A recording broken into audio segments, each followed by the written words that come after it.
by my hand. Forge master of immortals, I turn the wheels of time. Be the darkness under my command. Sophisticated smile, made sharper than a knife. This blood is an elixir for a natural desires. Oh, have a taste of death. Take life from the living. No, no eternal rest. For the unforgiving, legends walk in the veil of night. Kingdoms fall with a single bite. Have a taste of death. It's a night for the living. Black wings blow out the torches, a tapestry of fire. The mirror mocks the life I had. 1,000 years of exile behind these castle walls. Into the night, my thoughts are growing mad. Sophisticated smile, made sharper than a knife. This blood is an elixir for unnatural desires. Give roses to the victims, I only pay the price. To be the master of a nightmare in a beautiful disguise.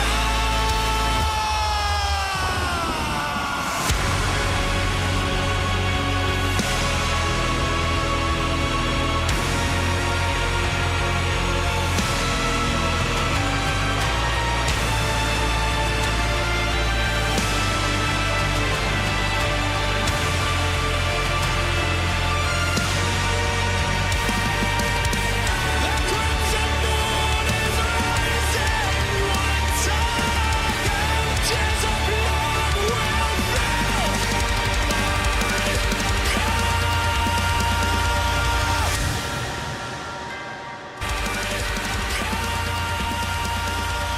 What's made will be made undone. Dark and the day will come.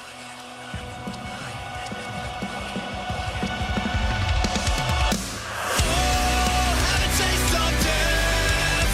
Take life from the living. No, no eternal rest. For the unforgiving, legends walk in the veil of night. Kingdoms fall with a single bite. Have a taste of death. What's made will be made undone. Kingdoms fall with a single bite. Just one little taste of. It's a life worth living.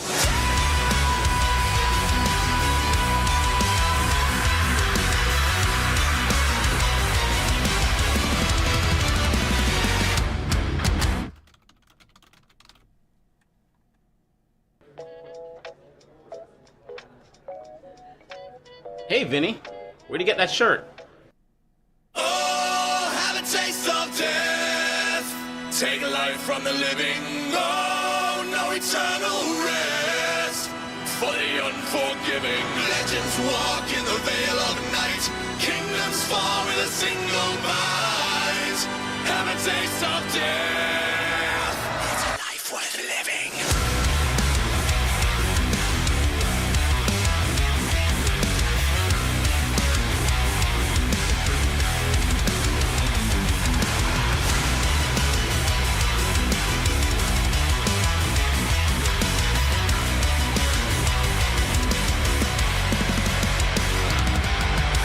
You feel it in your body, a poison in your soul, transform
What's made will be made undone.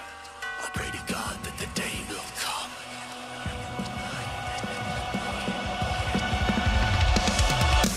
Oh, have a taste of death. Take a life from the living. No, no eternal rest. For the unforgiving, legends walk in the veil of night. Kingdoms fall with a single bite. Have a taste of death. What's made will be made undone. Kingdoms fall with a single bite. Just one little taste of. It's a life worth living.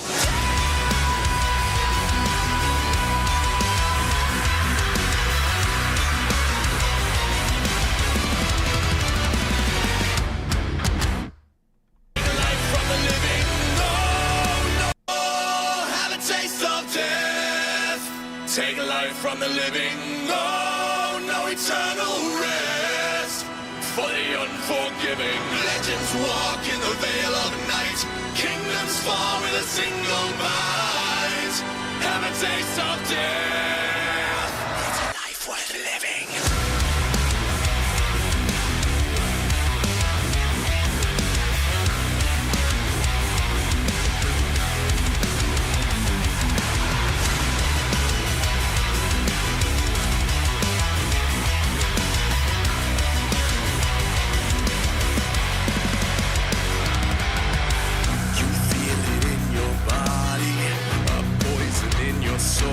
Transformation guided by my hand.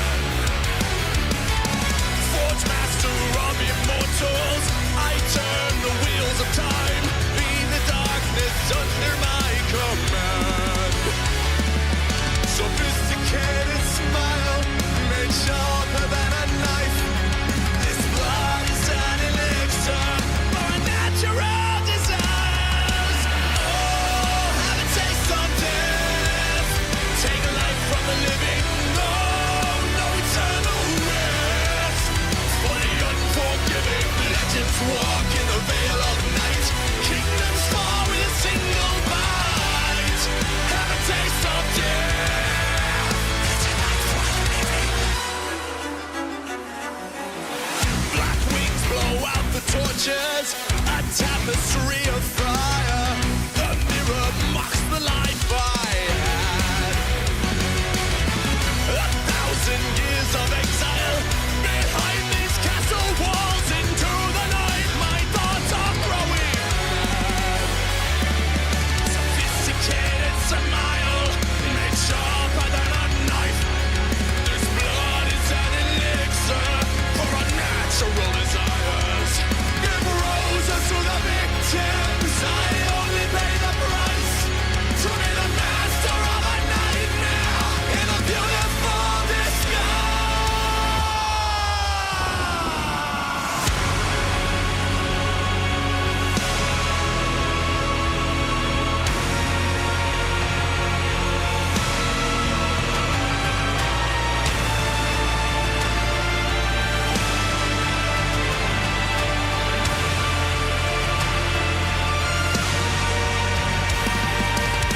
The crimson moon is rising once again. Tears of blood.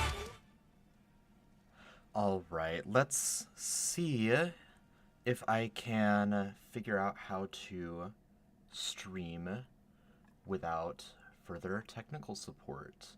I know there's always a little bit of latency, so I'm going to talk for a bit and see. Hopefully you guys can hear me. What's up, Java? What's up, Jesse? Thanks for jumping in. Work on adjusting my audio volume here real quick. Make sure everything is mixed well. Should be good. Hello, what's up? Looks like I'm coming through. Welcome, Goran. Welcome, Squeak Squeak Productions. Everything should be looking good now. Can you guys hear me okay? What's up, Astakar? Thanks for joining. I'm gonna start trying to get this this game set up. I will keep an eye. Okay, sweet. So it sounds like you can't hear me. Now, the challenge for this is going to be playing on PC, because I'm used to playing on Switch, and the buttons are different, and I don't know. I know I can go in and like change the configuration, but once I log in, I will have already used the wrong buttons in order to log in. So I don't know. We'll see. We'll see how much that throws me off. How's everyone doing tonight? And what is your favorite Castlevania game? I haven't played through very many yet. I'm still playing catch up, but I've really enjoyed this one. I've heard amazing things about Symphony of the Night. I still have not had a chance to play it yet. Haven't played any. Okay, well, I would highly recommend this. And there I did it. I pressed back instead of go, because it's a different controller. Off to a great start. We'll call this the Voten file. Yeah, I love Circle of the Moon. So I haven't finished any of them because the Dracula fight at the end of Circle of the Moon is so difficult. But I really love Circle of the Moon. Let's see. 50 years have passed since Simon Belmont vanquished the curse of Dracula. Fate has dictated that Juste Belmont, blood descendant of the Belmont family, hunt for relics of Dracula. One day, Juste's best friend, Maxim, who had set out on a training expedition 2 years earlier, returned unexpectedly, his body covered in wounds. He informs Juste that Lydia, a childhood friend whom they both care deeply about, has been kidnapped. The collection is on Switch. Maxime has completely lost his memory of his time training away from home and only has vague images of the kidnapping. Ignoring his bodily injuries, Maxime leads Juste to the place where he believes Lydia is being held captive. Passing through thick fog, the two men happen upon a castle undocumented on any map. Could this be the fabled Dracula's castle? Standing solemnly in the night, this forbidding castle welcomes its unexpected guests as the moonlight shines upon it. The Advanced Collection is available on Switch. Highly recommend it. I've played some Harmony of Dissonance. I've played most of Circle of the Moon. Really, really enjoy both of them. So you truly believe that Lydia was brought to this castle?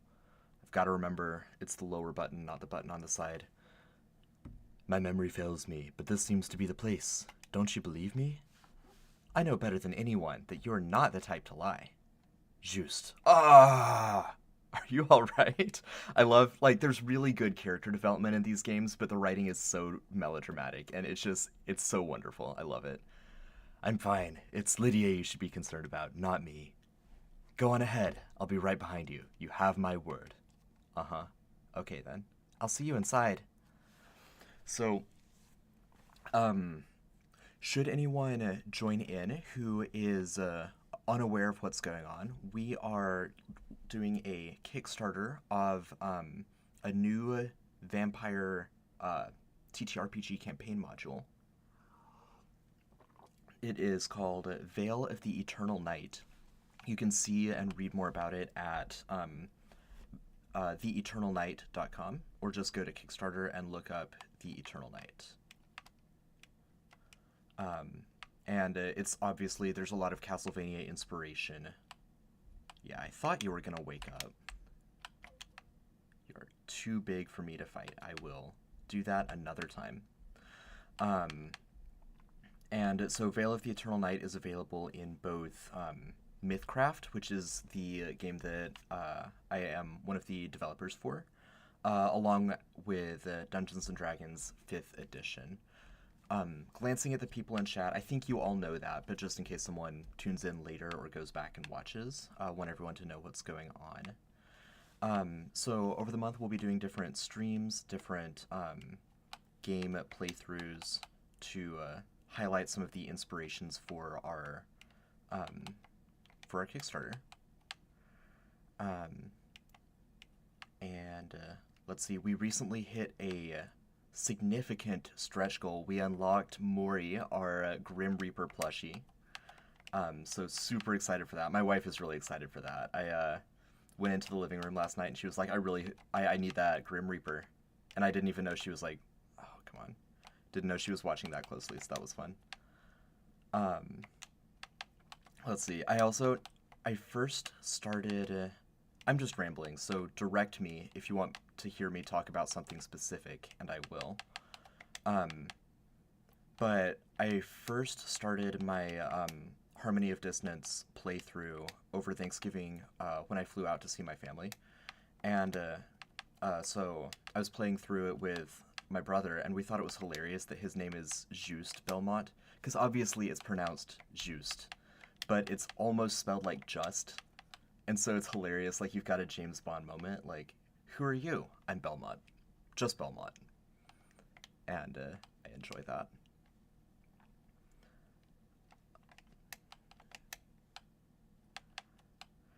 Now, I think I'm getting the hang of it, pressing the button on the right to do my whip, and the button on the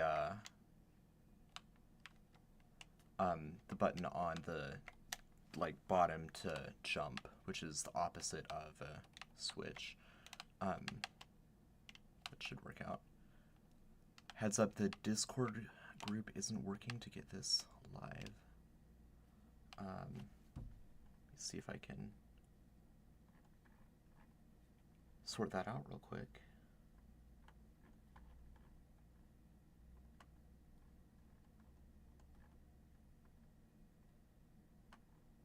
Sorry, is that what you mean? Like the link in Discord isn't working?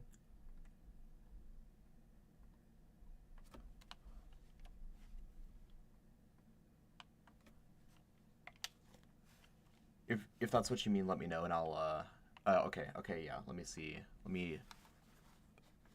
Which button is pause? There we go. Let's see if I can get that sorted out. I think I'm set, assuming I can get this link to work, I think I'm set to go for a couple hours. I've got sparkling water, I've got coffee, I've got tons and tons of Cheez-Its. Oh, we're doing a couple giveaways tonight, so that's going to be exciting. I will do one giveaway about halfway through the stream, and then another one toward the end. There's going to be a choice each time, so kind of continuing the fun that we had with yesterday's long stream. I'm not Grant. I'm not going to go for 8 hours the way he does. Yeah. But I'll do what I can. Let's see.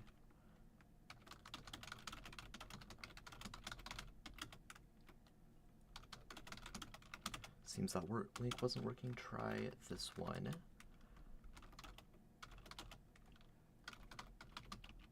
Grant is a beast, yes. He's a force of nature.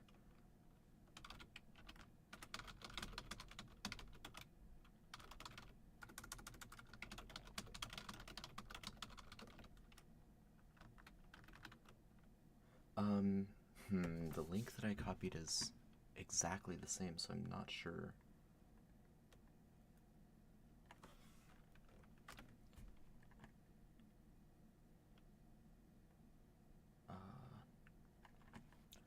Sorry, thanks for bringing that to my attention. I do want to make sure that people can jump in, so just bear with me.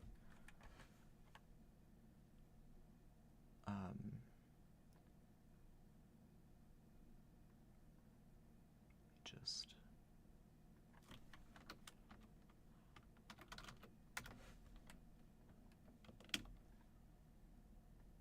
almost ready.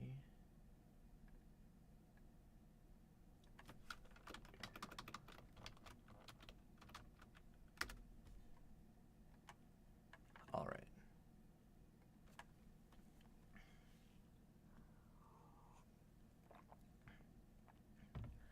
All right, let's get back to it.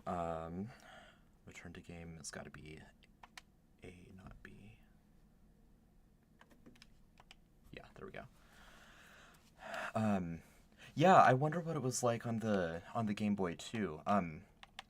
I when I was growing up, I played like Lego Racers, if that's a big throwback. I don't know if any of you played that, but I played like some old school like boxy computer games. But I didn't have like a Nintendo or a Game Boy or anything like that growing up. So yeah, I don't know what the experience would have been like.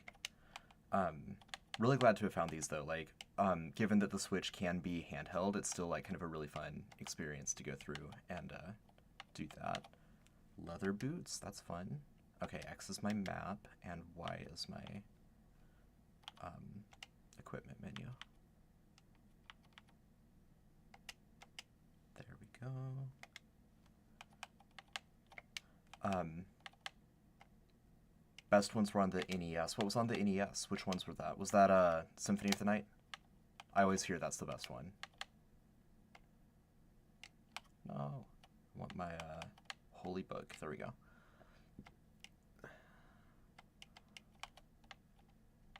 Oh, okay, just Castlevania 1, 2, and 3.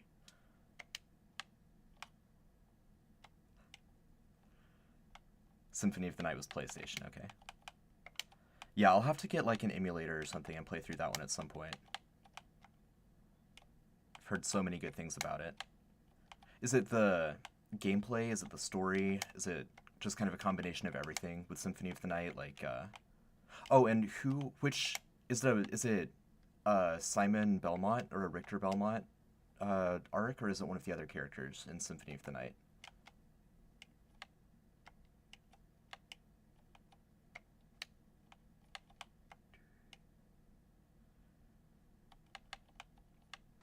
Oh, Alucard, nice. That's awesome. I love the Netflix series, both the original and Nocturne. I think it's so good. Richter is in it. Okay.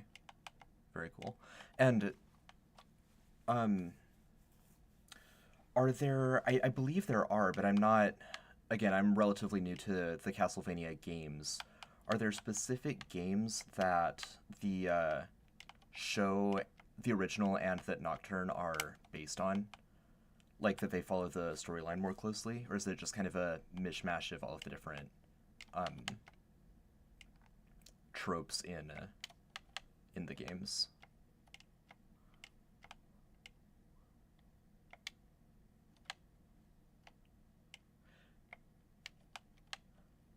I hope Andy pops on at some point, because I think I'll find a floor chicken, and then she'll understand what we were talking about.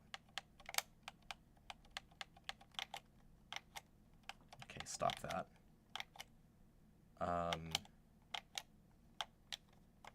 There we go. There we go. Took me a second. More of a mishmash. Yeah, that's kind of what I thought. Just because there is plot in these games, but the plot is fairly like linear and not that complicated. And the plot in the show is pretty intricate. There's a reasonable amount of stuff going on at any given point. Right, exactly. Not super in-depth stories in these. It's not very in-depth, but I still found the story of Circle of the Moon to be pretty profound. Like the monologues that the villains do about the darkness that dwells in anyone with ambition. There's some really interesting ideas in that. There we go. Let's get a save point. Justice for Grant in Castlevania 3. What happened in Castlevania 3? Or what happened to Grant with Castlevania 3? I'm not sure. There's probably a story there, I don't know. Got the holy water. I like the holy water. I think holy water and axe are my two favorite weapons.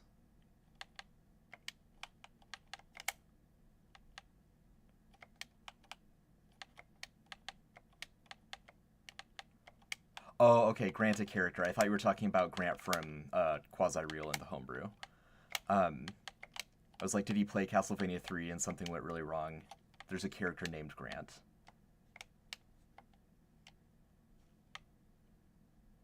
Halt! The The color of your soul. You must be a Belmont. That is correct. This overwhelming power. Death? Indeed. Which means this is, in fact, Dracula's castle. That might be true, though the power that is here is not my lord's. What do you mean? I must go now. We shall meet again, son of Belmont. Ah, he got away. Good. I'm glad he got away. I cannot take him right now. Grant is one of 4 playable characters in Castlevania 3. Okay. Yeah, do you know why they didn't put him in the show then, if he's so central to it? That surprises me. I mean, again, I wouldn't have known, because I started with the show.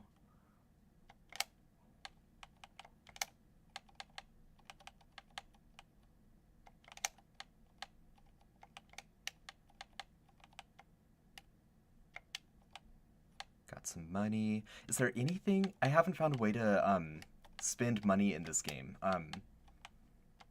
I got maybe 60% of the way through.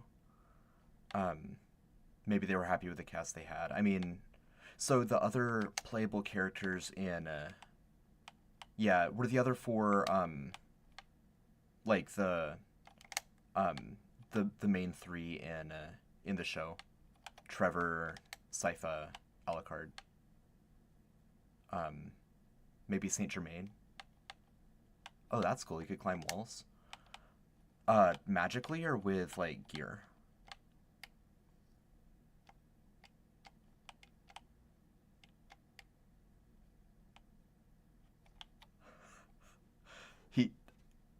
That's why he couldn't climb the show, or why he wasn't in the show, because he could climb walls. I mean, climbing walls is a classic vampire thing. Hey, speak of the devil, it's Trevor Belmont. We weren't talking about you. We were just talking about Trevor Belmont. I mean, for all I know, maybe you really are Trevor Belmont. No, I want to keep the water.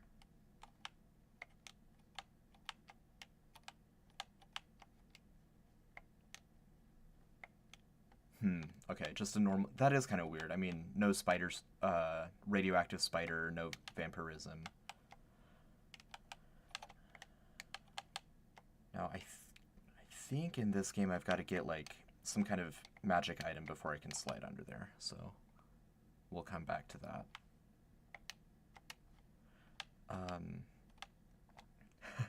Let me know when you do. I'm curious now why it was he wasn't in the show, or whether he had any, like, justification for having that power.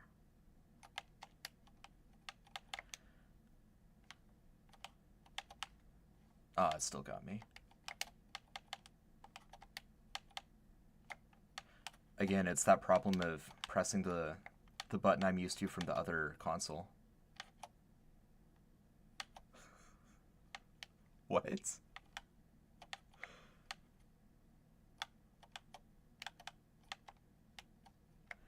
These Medusas are so annoying. I've got to get out of this hallway. There we go.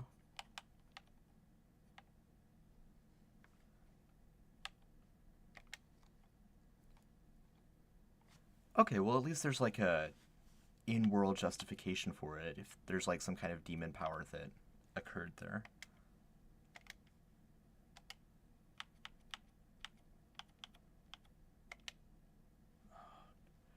A, not B.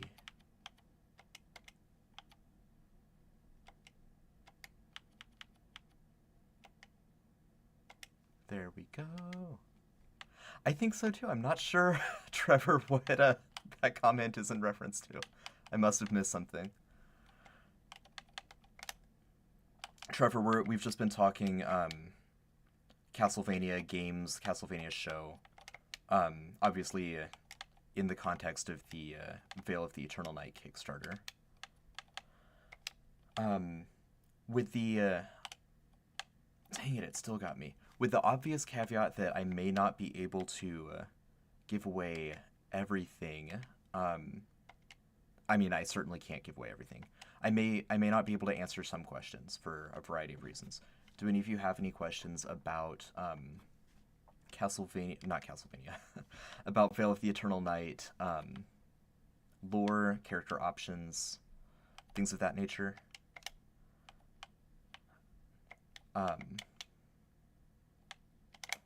If so, pop some questions in and I'll get to them as I have a chance to. Will there be vampires? Will there be vampires? Yes, there'll be vampires. There'll be a lot of vampires.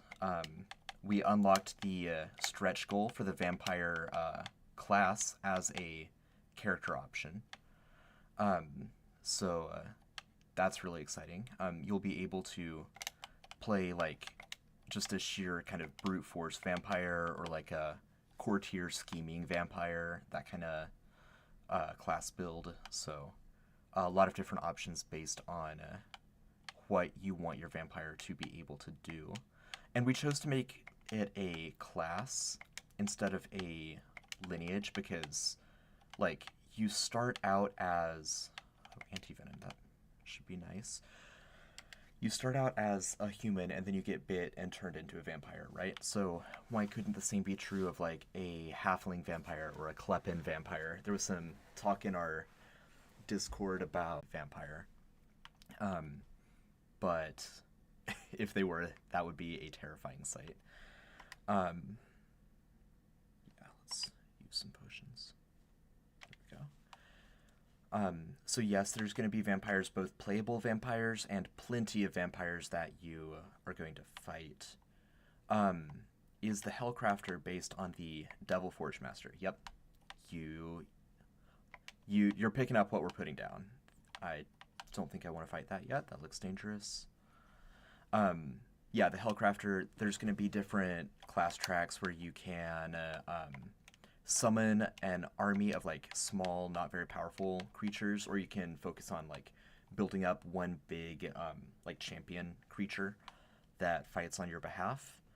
And then if you're familiar with MythCraft already, you know how the Zealot has the like holy consecrated weapon track where you can charge up your sword or your glaive or whatever and make it a magic item. There's that same kind of track for the Hellcrafter, but obviously it's like unholy magic instead of righteous magic.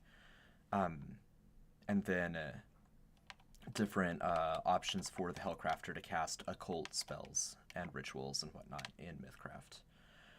The Vampire class is available in both 5th edition and MythCraft. The Hellcrafter is a MythCraft exclusive, but Vampire is going to be in both.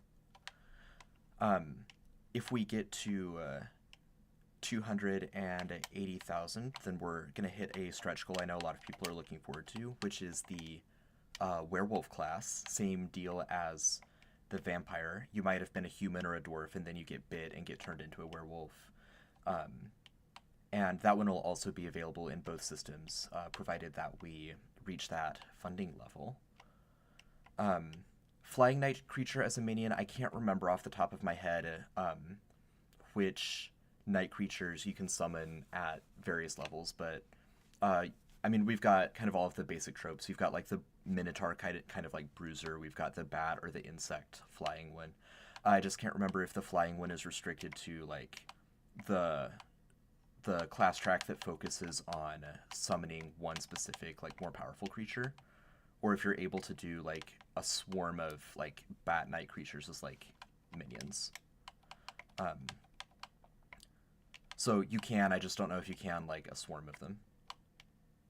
Curseblade Fighter would be really cool, but yeah, that is a stretch. I think that's 480,000. So I'd love to get there. That'd be amazing, but we will see. What is this? Fairy Journal. I got some magic. Let's. That's not. See if I can remember how to use this. Oh, okay. That's not an enhancer. It's just an item. Okay. Yeah, so there will be variety in what the Hellcrafter can summon. So if we get the Cursed Blade Fighter, then we're gonna get what I'm like personally gunning for right now, which is the the garlic infused dice, or the garlic inclusion dice. They're not infused with garlic. They have little plastic garlics inside them. And I think that would be a ton of fun. Will there be a chance for one of the summons to be the rare, intelligent night creature? Having not fully ideated the class yet, having not drafted it yet, I'm not going to commit one way or the other.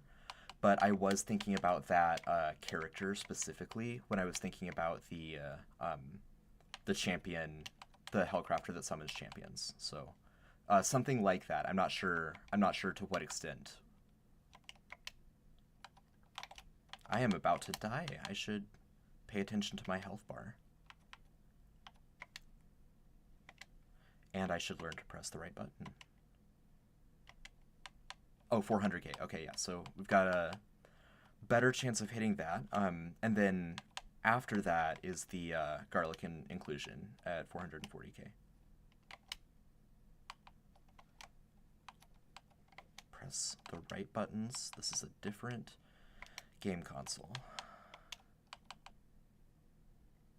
So one of the biggest things that threw me off about Castlevania games when I started playing them is hearts don't restore your health.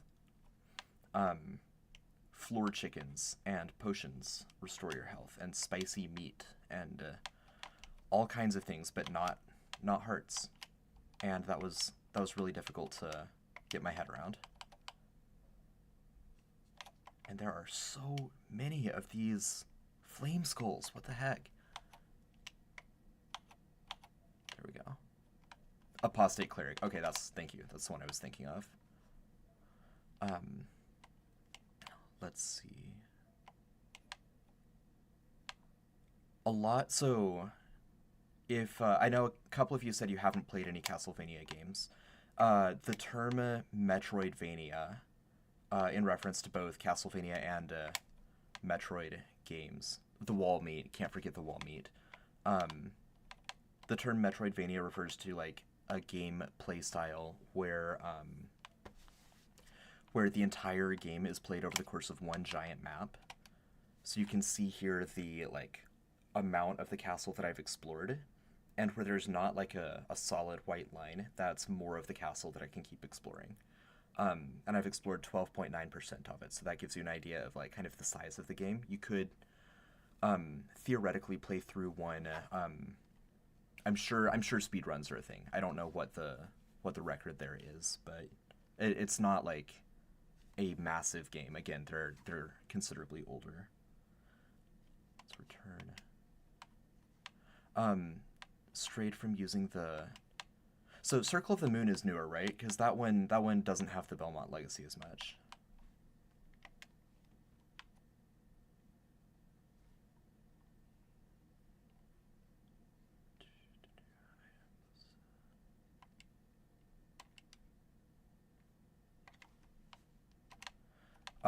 Fun thing about Circle of the Moon, because that's the Castlevania that I first started with. Circle of the Moon is the... Oh, really? Okay. Well, I did not know that. Thanks for enlightening me. Fun story with Circle of the Moon is I started playing it thinking, oh, this is the first one on the Advanced Collection, so it's just the one that I'll start with. And I told that to Reddit, and they were like, wait, you started with that one? That one's supposed to be notoriously difficult. And I was like, okay, I had no idea. I'm just enjoying it. And then I started playing Harmony of Dissonance, and I was like, oh, yes, this is a lot easier. It's still a challenge, but it's a lot easier than Circle of the Moon. Especially the boss fights. The boss fights in Harmony of Dissonance are not anything like those in Circle of the Moon. And Circle of the Moon was fun because I was expecting to play a Belmont, and then I play a character named Nathan instead, and I was like, oh, that's me. So I had that kind of immediate, what do you call it? Man, there's a literary term that I should know, but the self-insert character with him. So it was fun going on that journey for my first Castlevania game. Castlevania 2 is really hard. Yeah, I really like hard games. I think that Circle of the Moon is at a really good difficulty level, but the Dracula fight at the very end is just so brutal. Puzzles in Castlevania 2 make 0 sense. Like, compared to Legend of Zelda games, they're like nonsensical.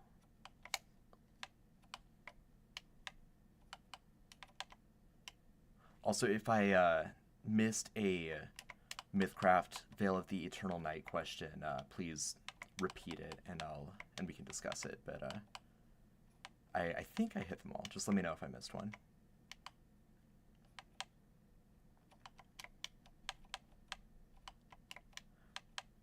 I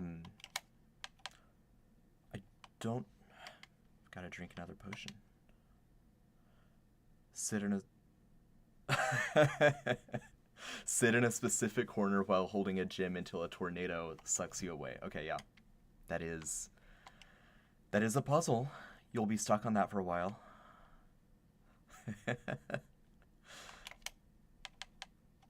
That's funny. I think that some of my sanity damage players might say that my puzzles that I present them with can feel like that. There was a colorblindness test, a puzzle revolving around colorblindness that I did in one of our episodes that they ended up just resorting to like intelligence saving throws to figure it out instead of actually doing the puzzle, which is fine. The puzzle just didn't connect. I guess in case you are unfamiliar with sanity damage, that is our that's a one of the shows on the Homebrew Network. I am the game master for that show, and our next episode is tomorrow. There's going to be a huge Kraken fight coming up, so that's going to be fun. It'll be 7:30 Eastern on this same live stream channel. Let's avoid him. So our first campaign is D&D. Our second one may be D&D. It may be MythCraft. I said earlier I liked Holy Water and the Axe. I also really like the Crucifix. I think that's a really fun weapon. Anyway, our first sanity damage campaign is high seas, piracy, steampunk, like kind of 1800s technology with a healthy dosage of Cthulhu-inspired, like Lovecraftian horror. So I jumped right into that. Man, I suck at dodgeball. That would be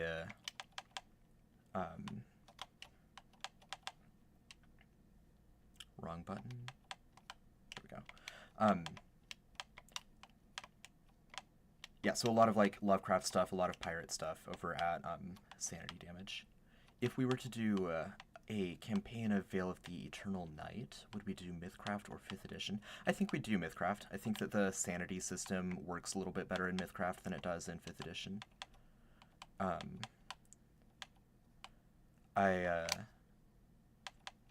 Yeah, I think that's also like a really good way to bring... oh, I'm glad that restored my health. That's good. To bring MythCraft kind of more to the forefront. Like, if it's the kind of campaign people would be interested in tuning in and watching us play, I think that MythCraft would probably be the way to go. See, if I can dodge a fireball, I can dodge a ball. The problem is I'm not sure if I can dodge a fireball. Or a wrench, or a vampire for that matter. Maxime, are you alright? Oh, Juiced, is that you? I'm glad you're alright. What's wrong with you? Standing around in a daze leaves you vulnerable. I think I've been in this castle before. What did you say?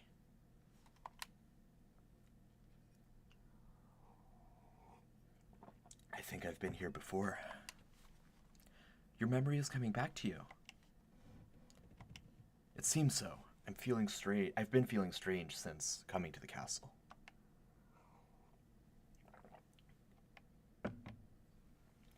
Come on, let's go together, Maxime. No, if we're going to find Lydia, we must separate. We'll cover more ground. Yes, you are right. Never split the party, guys. Draven, sorry if I mispronounced your name. We have an official MythCraft podcast that, no, actually I want this one for the fight, that you can listen to get to know MythCraft a little bit better.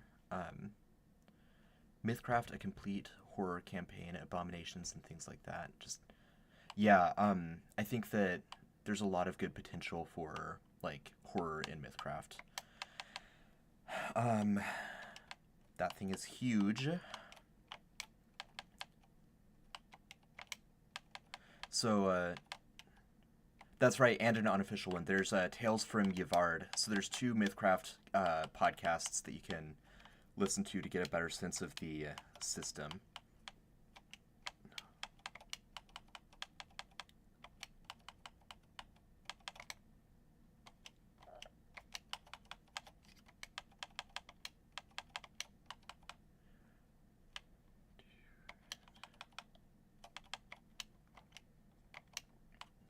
Dang. Come on. Am I out? No, I'm not out. There you go. It was just still active. That's why it wasn't going. Yeah, of course I have to plug it. I'm obligated. Tales from Yvard is also kind of an oceanic campaign, right? Like, it's nautical themed. Got some piracy stuff going on.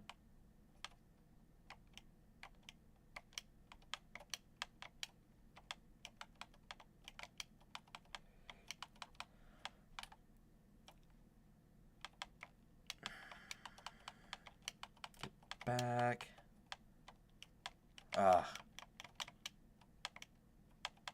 Oh, thanks. Appreciate it, Draven.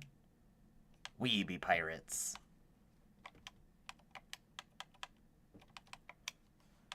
In addition to the PDFs, there are a handful of typos that we have found, like, after printing and all of that. So if there's, like, a spell or class ability or something that doesn't really make sense, check our wiki, because chances are it's been updated there. And if it doesn't make sense and the wiki says the same thing, definitely just ask in Discord, and someone, myself or someone else, I'm sure will be around to help you. This doesn't bode well. Man. It's what I get for saying that the boss fights in this game are easy. But I do think I skipped one of the first bosses. I think I managed to find my way around it.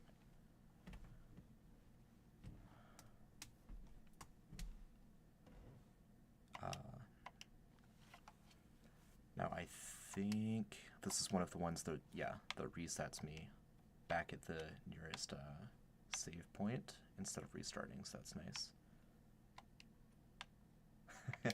People say, you know, I've never actually played Dark Souls, partially because people say it's so hard, and they say, people who I trust have said that I would be more annoyed than find it enjoyable. Well, here's a completely different boss fight. I think this is a swarm of bats, if I remember correctly. Yeah, okay, here we go. Now, my holy water is not going to be very helpful unless it'll fly close to the ground.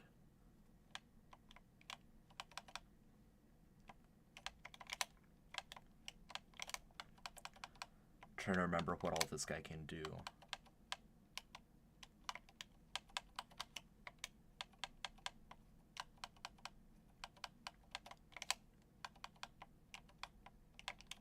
Really? Okay, maybe I will enjoy Dark Souls then.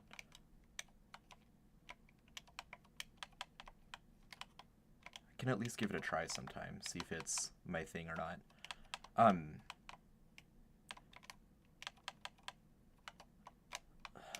Let me focus on this boss fight. I think I'm gonna die if I try to multitask too much.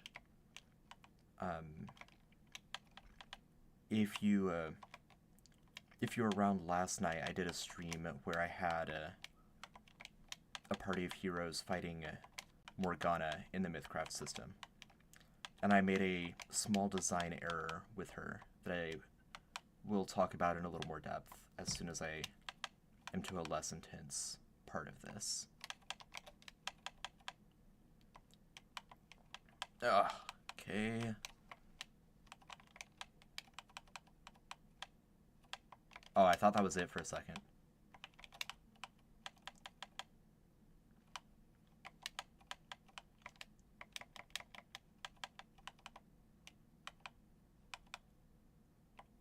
Oh, sure, you grew up on Castlevania, so, might have some, player bias there. Buttons, buttons. This isn't Switch.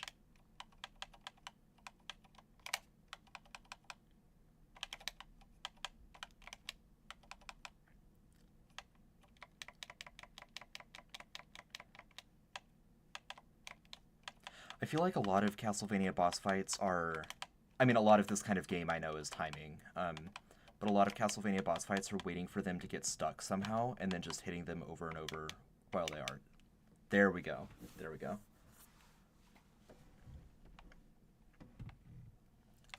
Defeat the giant bat. Harmony of Dissonance. Oh, let's go. Now, one of the most brutal things about Circle of the Moon is you don't get those at the end of the boss fight. You don't get to reset your health. So I remember I was trying over and over and over to beat this one particular boss. I won't say which one so you can play through it. But I finally won, and I was down to like 10 health out of a couple hundred at this point in the game. Or I can't remember exactly the metric, but some high number. And I was so thrilled, and then realized I had to go all the way back through the dungeon to get back to the save point. And I almost immediately died when I stepped back in the hall because I was just so weakened and drained of resources. So that was kind of devastating, but I did end up progressing after that. It was just a really tough... Again, Circle of the Moon has some really, really challenging moments. Let's see if I'm capable of taking on that living armor now.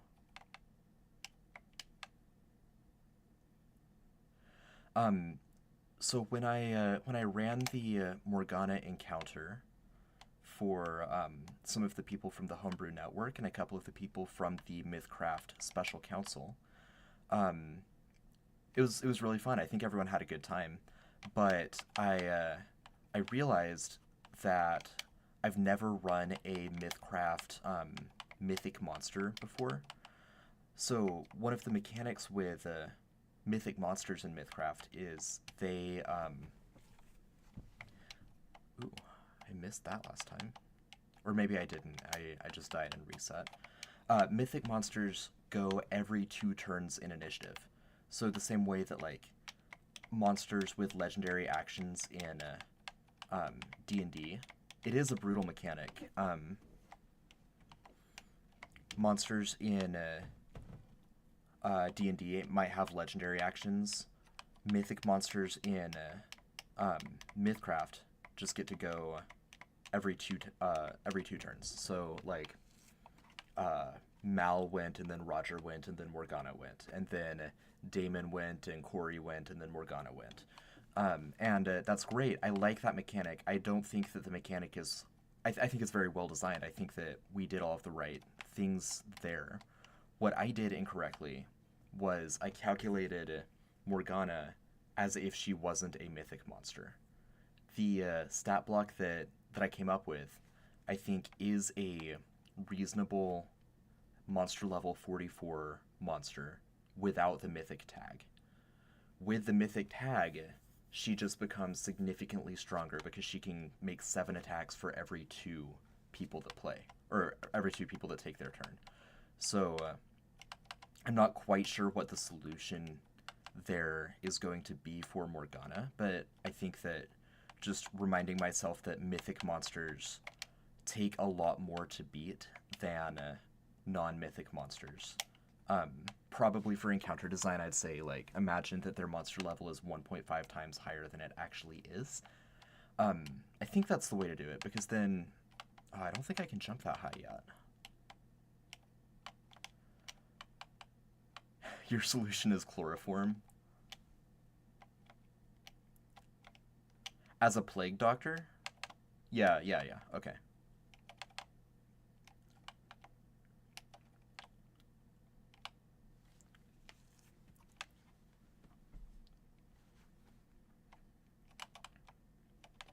Yeah, so in future boss raids that I do with Morgana over the coming weeks and over the coming weeks, I'm probably gonna. I definitely want to leave her as mythic, but I think I'm going to debuff her a little bit, lower her down to like maybe a monster level 34 instead of 44, something like that. Just give the players a little bit more of a chance at level 16. I don't know whether she's gonna be like.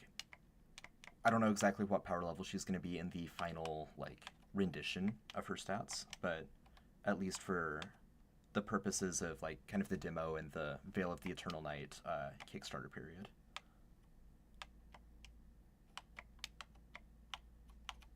Speaking of Veil of the Eternal Night, been a minute since I've said that. You all know, but for posterity's sake, Veil of the Eternal Night is a massive gothic horror, grimdark, vampire TTRPG campaign for MythCraft and for D&D. And it is live right now. The Kickstarter is currently going at theeternalnight.com, or go to Kickstarter and look up Veil of the Eternal Night. We are fully funded. We've blasted through a lot of stretch goals. We unlocked Mori, the Grim Reaper plushie, which is super exciting. We haven't unlocked Garlic Inclusion dice yet, which is one of the things that I would really like to see. So hopefully we can get there. But either way, we're excited to bring an amazing campaign to you all in your system of preference. No, come on. Should have been paying a little bit more attention. Thought I was doing fine. I wasn't checking my health bar. The minis do look amazing. Rosa from Beast Miniatures did a fantastic job with those.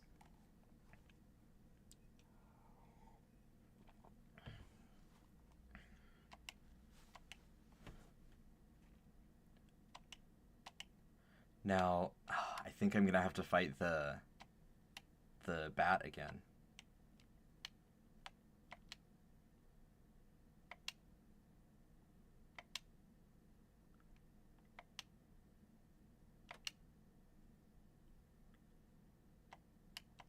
Oh, maybe. Wait, where am I? I'm confused. I got turned around.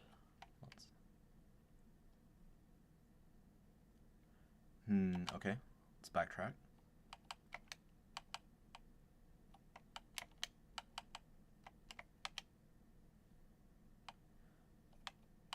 Yeah, there we go.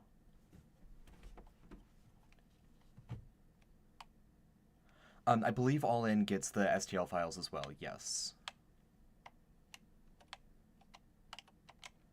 So in theory, if you've got a 3D printer, you could print an army of Draculas.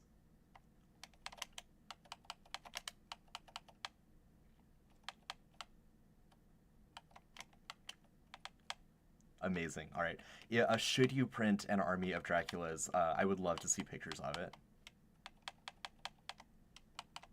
Or a legion of legions. That could be fun.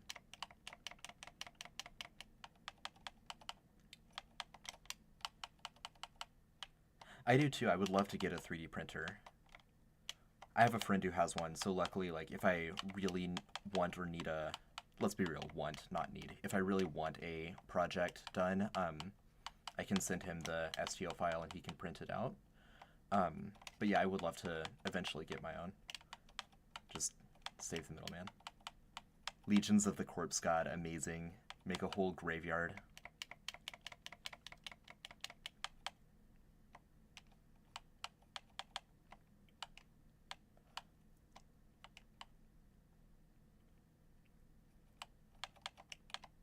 Oh, come on. That was sloppy.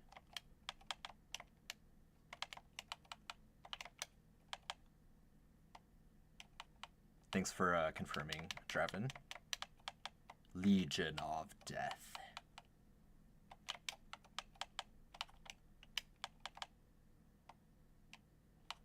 Dracula or 400 kobolds with magic sticks?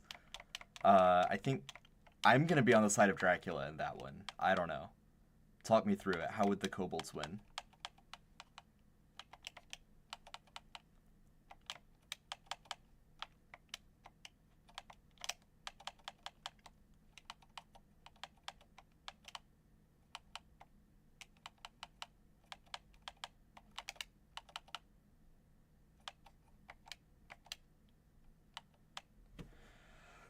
There we go. Yeah, that's what I'm thinking, Dracula. Thanks, Draven, I appreciate that. I've got it pulled up somewhere, but I've got too many tabs open, so I'm not able to directly see it. You know what? I'm gonna play smart and save my progress now that I've just beaten a boss.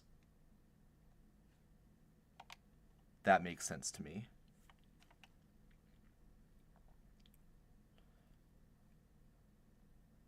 It's like another famous bat story. Why do we fall, Bruce? We fall so we can learn to pick ourselves back up. There we go. Mistake alleviated. Well, now mistake is alleviated. I pressed the wrong button the first time. Still getting used to that. Let's see what's... Let's try that again. Let's see what's up here. Oh, no, I haven't been up here yet. That's good. Oh, I have in a... Never mind.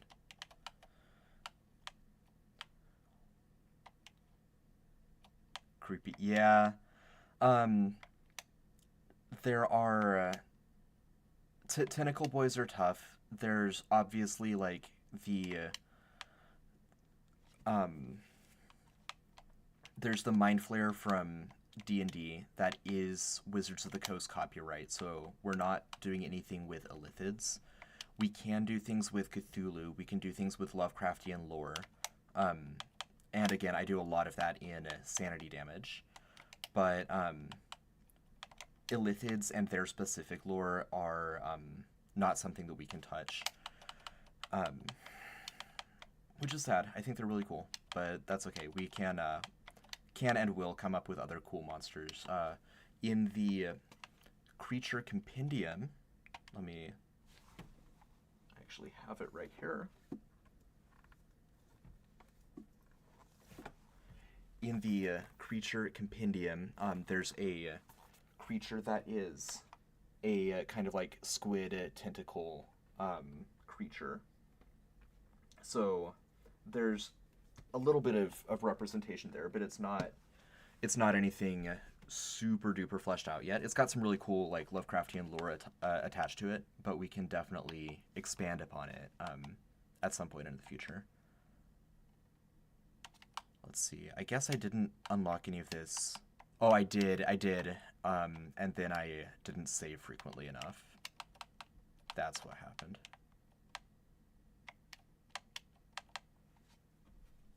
Just a second, someone's...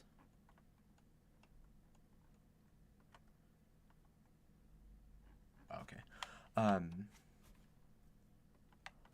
Let's see. I think I made it up there last time. Yeah, there we go.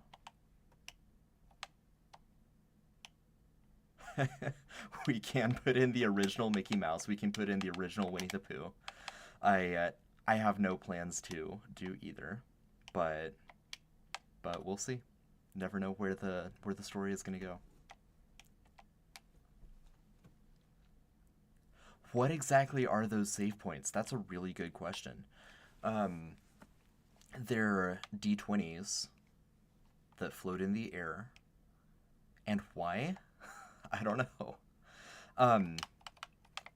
Maybe they're like the power cores that help Dracula's castle teleport around, and so when something bad happens to you, you teleport back to it. Just trying to think of like an in-world lore option. I think there's a big guy up here. I'm gonna see if I can take him on this time. Ooh.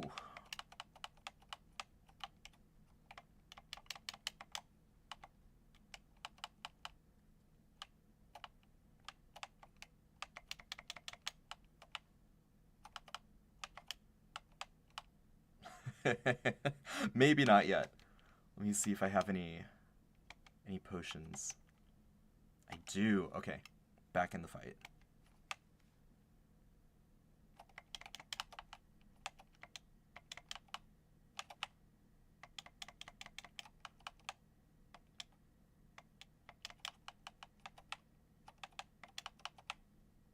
Oh, it still got me.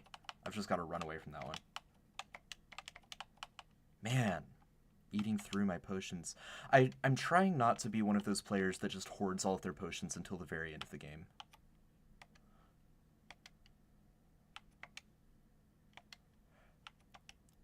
Keep pressing the wrong button. There we go.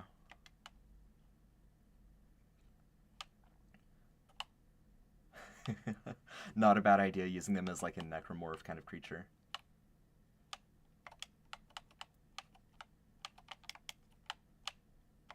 I mean, maybe Ricky Rat, right? We'll see. A classic of the Homebrew Network.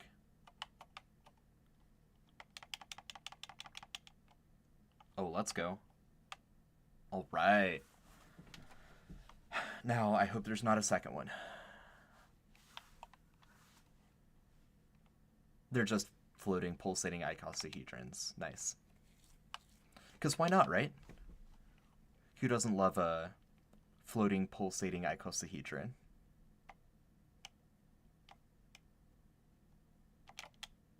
I've always loved the word dodecahedron.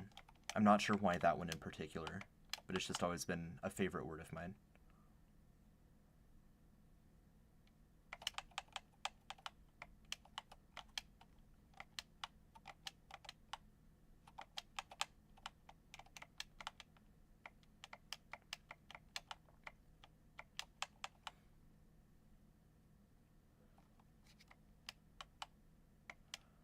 Watch out for the purple ones.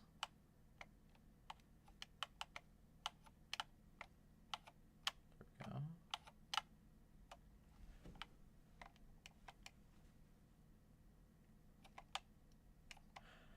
I've unlocked that fairy journal 3 times. I'm gonna go save again.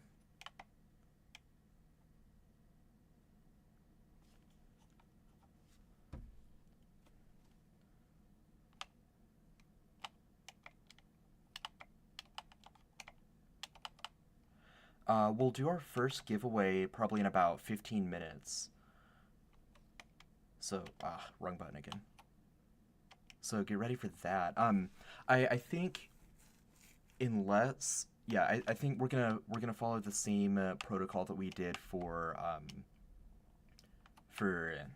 yesterday's streams. So if you've already gotten a reward from yesterday, then please don't re-enter for this one. I want to spread out the rewards among as many people as possible.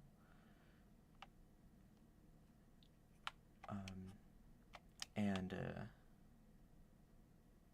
in about 10 minutes, I'll go over what the options are for the rewards.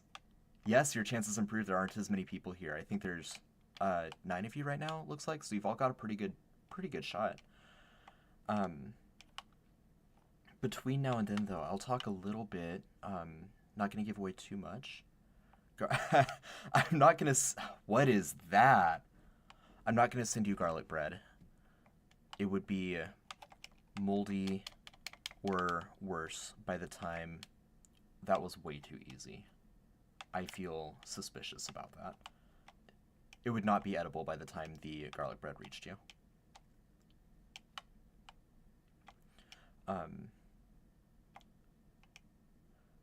We're gonna go this way.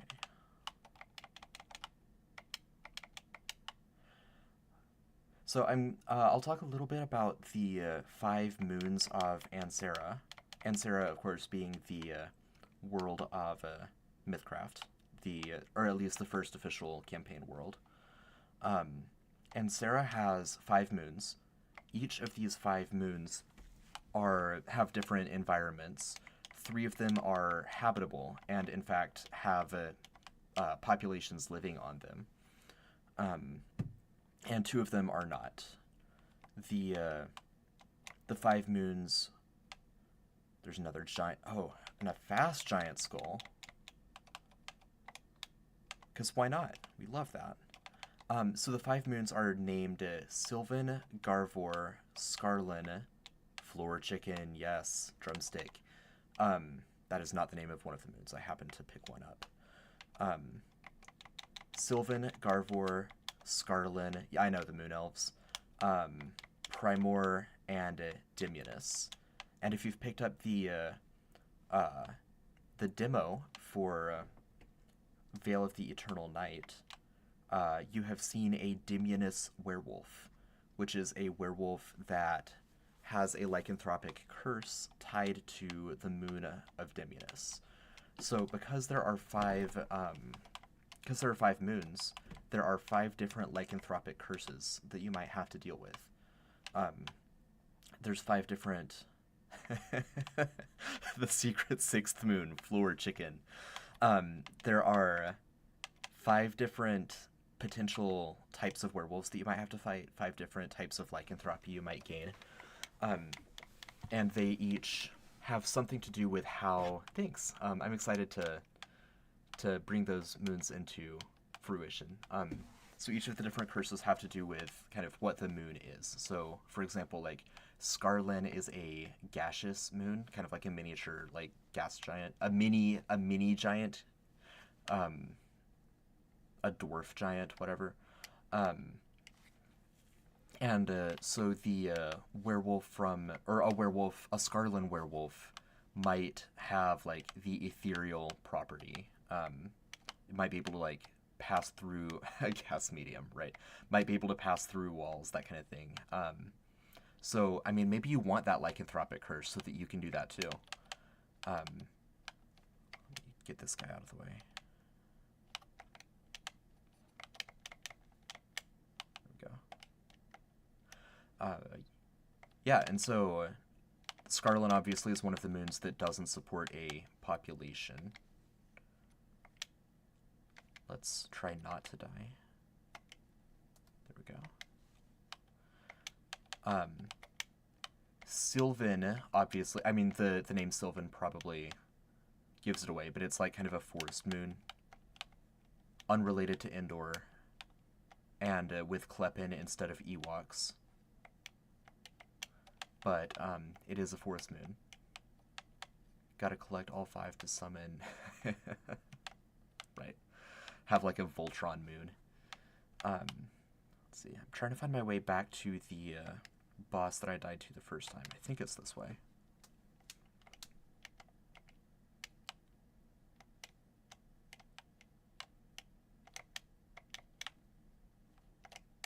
Oh, sloppy.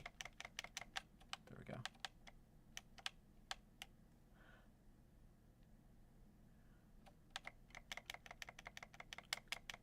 There we go. Getting the hang of it. Primor is the largest moon, and so typically would have like the strongest, largest, most like alpha-looking werewolves. How does travel work between moons? In the day and age of Veil of the Eternal Night, it is simply like teleportation magic, or finding a portal to the Everwilds, and then finding a portal from the Everwilds back to like the material plane, but instead of appearing back on Ansera, you appear on one of the moons.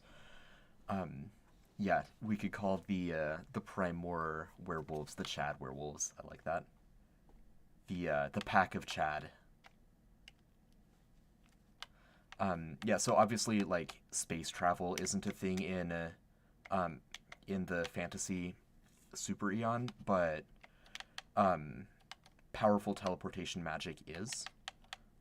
Not super common, but especially as like civilizations began cropping up on the moons and looking for ways to do like interplanetary commerce despite not having interplanetary travel capabilities, magic eventually advances to accommodate that, or people's understanding of magic does.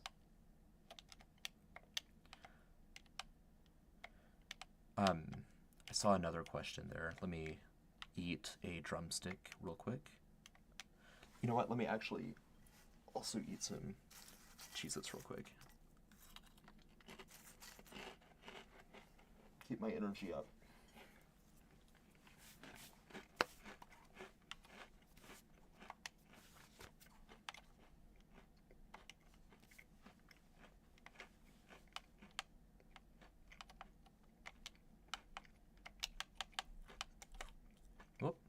Whoops.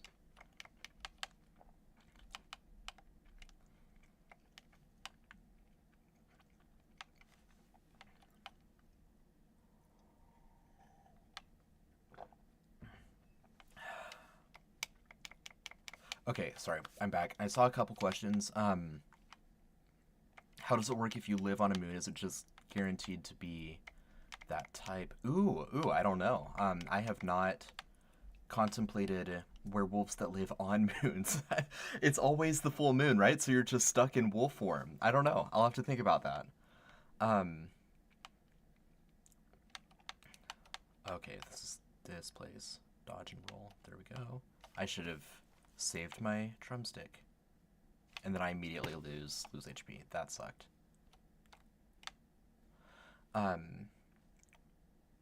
Lycanthropy rules for Veil of the Eternal Night.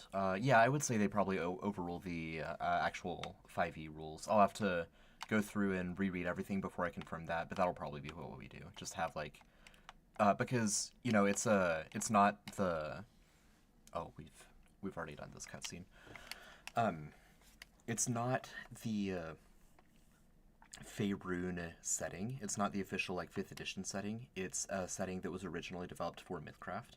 So for that reason, I think we'll see just kind of like use these rules in your 5e game instead of the normal rules. That's probably how we'll handle it.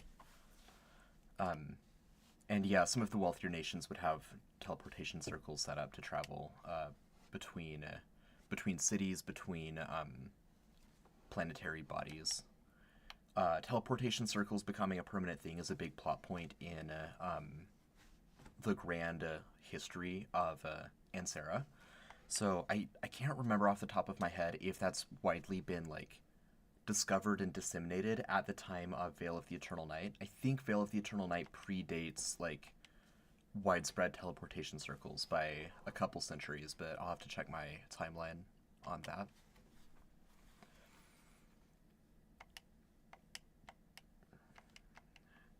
Here we go, splitting the party again. Geniuses that we are.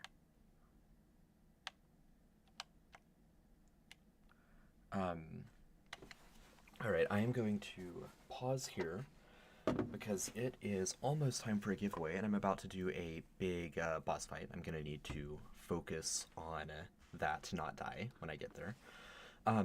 So I am going to give away one of two different things. Let's figure out the winner first and then I will or let's get your numbers in first. So same process as with Grant. Go ahead and put in a number between 1 and 100, and I'll do a roll off here in just a minute.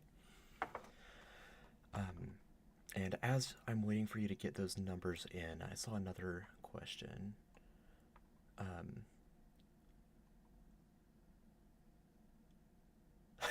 I'm not a furry. I'm a werewolf. I saw something about inverted castles. Would that be like in Harmony of Dissonance, how there's two castles kind of overlaying each other? If that's a Symphony of the Night thing that you're referring to, then I'm not gonna know the reference. So feel free to explain it to me. Try to keep it spoiler free, but explain the concept if you want to. All right, thanks for pouring the numbers in. Looks like there's 11 people currently, so I'll wait for a couple more to come in. How does the Fiend Blood deal mechanic work, Trevor, in MythCraft?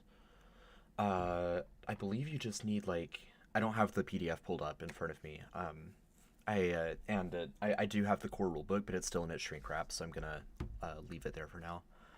I believe you just have to have like some kind of verbal agreement, and as long as you have that that agreement set, then you your pact is enforceable with whatever mechanical abilities you have based on your like, what are they called? Your lineage features that you've picked.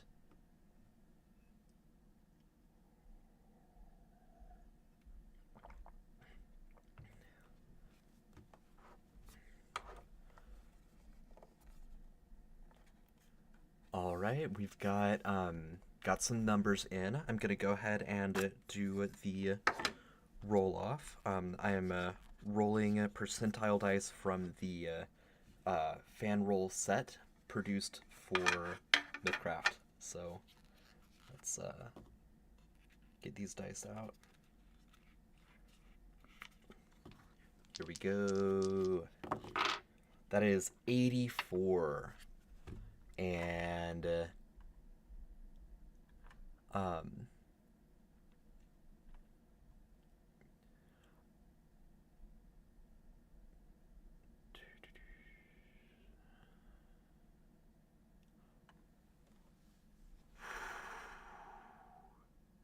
sniped.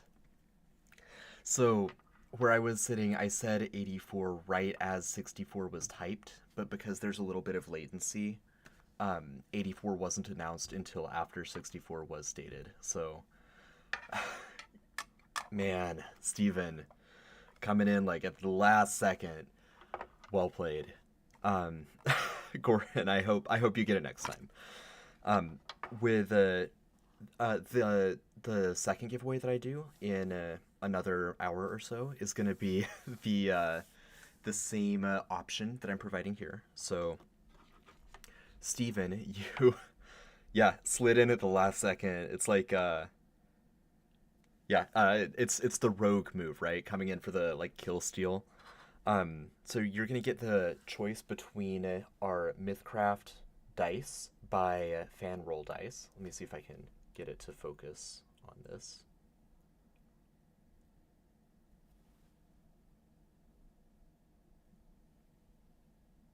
No, it's just going to focus on my face. Anyway, these are beautiful, they're like translucent orange dice with gold flakes in them. They look really beautiful.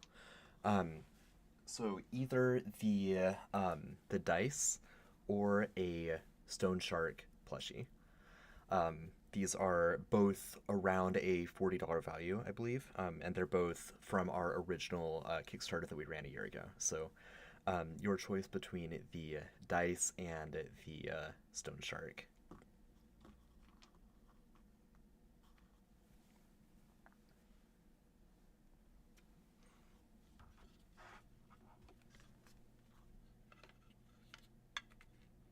Let me get these dice situated and take the dice. All right.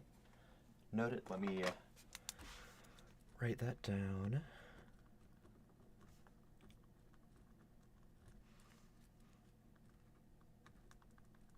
Perfect. All right. So to claim those, I've got you written down here, so I'll follow up. But if you're go to our Discord, discord.gg/mythcraft, discord.gg/mythcraft, and open a ticket to let us know your shipping address, and we will send you a set of dice. So once again, congratulations, and good job on that kill steal.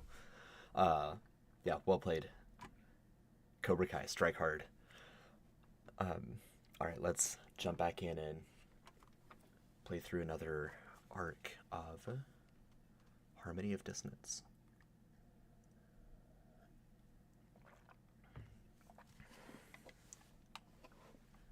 I'm going to go into focus mode here for a second because I want to not die this time.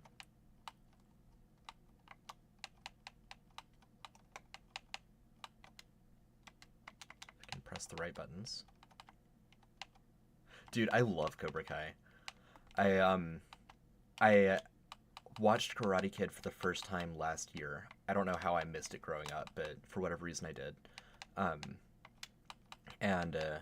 So I watched Karate Kid 1, 2, and 3. Really enjoyed all of them. 1 is easily the best, but 2 and 3 are still quite good.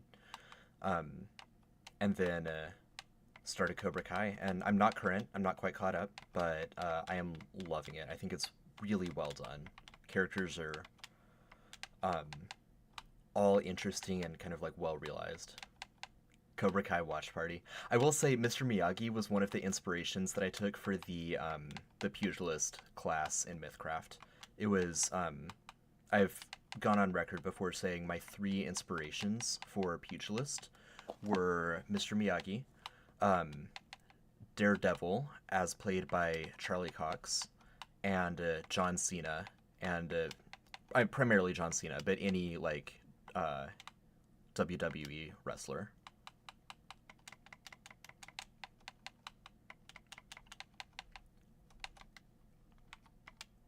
Nope, wrong button. There we go. I can take a couple more hits. Let's play this out.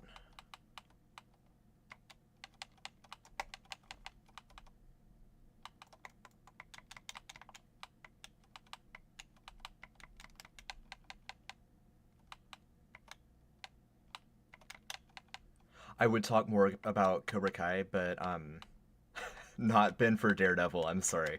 I like Ben Affleck, but no. I would talk more about Cobra Kai, but I don't want to accidentally spoil anything. I would ask that you also don't spoil anything in chat in case you're ahead of me, because I'm really, really enjoying it. Want to be surprised by whatever happens next.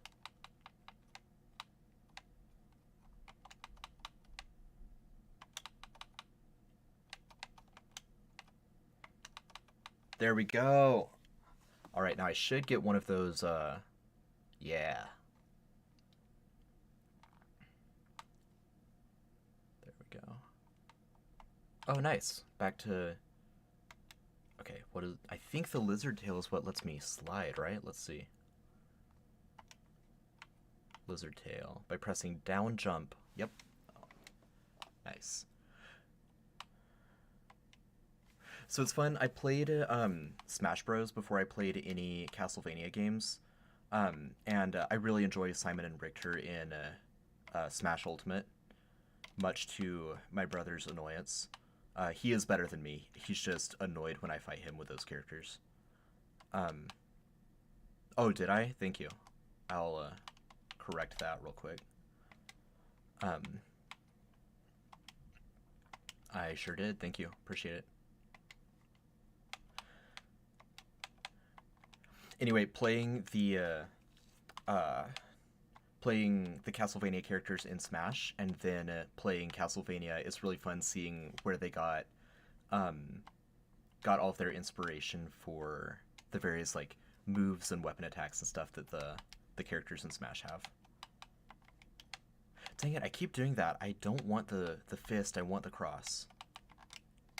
I don't want. You know what? Actually, we were talking about Cobra Kai. The wave the fist. Let's do it. I don't even know what this does. It doesn't appear to do anything. If one of you knows what it does, please let me know. Castlevania had its own fighting game. I'll have to look into that. Not enough hearts. Okay, thanks.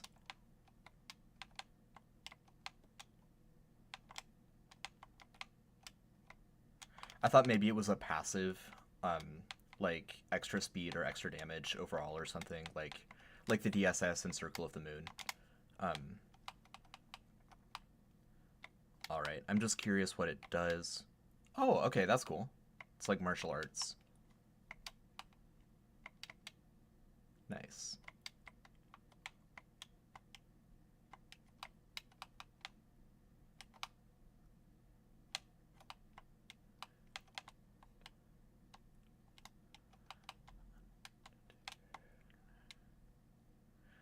Well, nothing down there, but now there'll be more people to fight. Some little XP farming. And I think I can, yeah. That got opened up now, so I can just come back through here. Castlevania, okay, Judgment is the fighting game. I will look into that. That sounds really fun. Now let's keep the fist. just work my way back up to those rooms that I could slide through. Those lizard men lunge so far. Okay, there we go.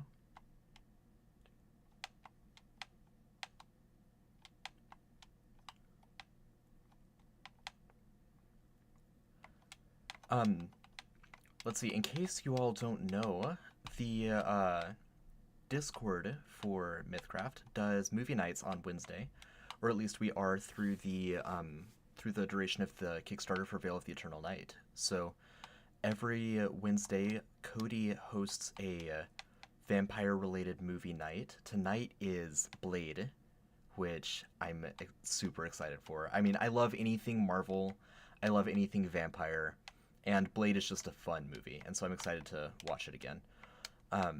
It's been a couple years since I've seen it. And so that'll be, again, if you're not in our Discord, that is discord.gg/mythcraft. And that'll be starting at 9 Eastern. So, it's not part of the MCU, but kind of everything is part of the MCU now because of the multiverse. So, you can... I consider anything Marvel, even if it's... I did not base my pugilist on Ben Affleck's portrayal of Daredevil.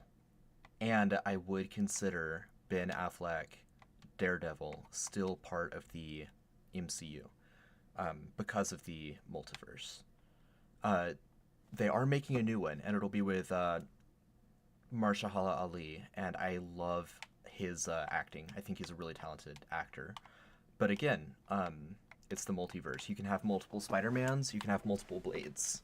So, I'm excited for the new movie. I think that, especially the latest batch of Marvel TV shows, I think were quite good. I'm also kind of a Marvel superfan.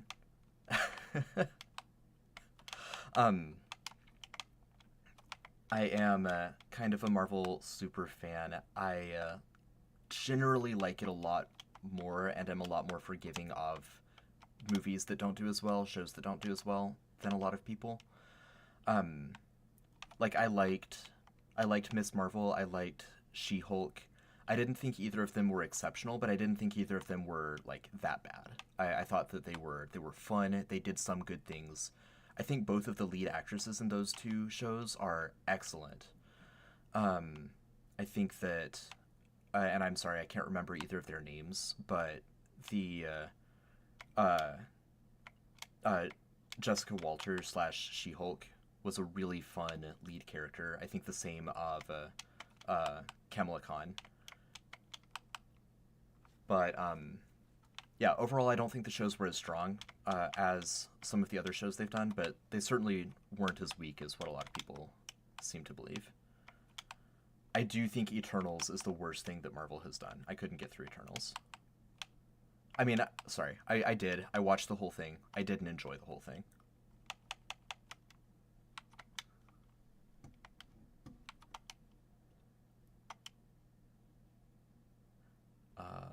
Yeah, okay, that should be enough.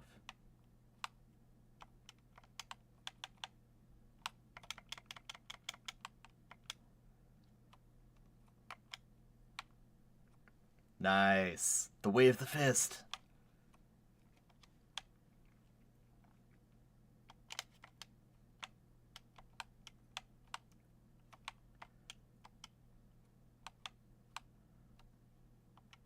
I thought Echo was quite good. It was fun seeing some of the characters that cameo in that. There's been talk of a Midnight Suns show or movie.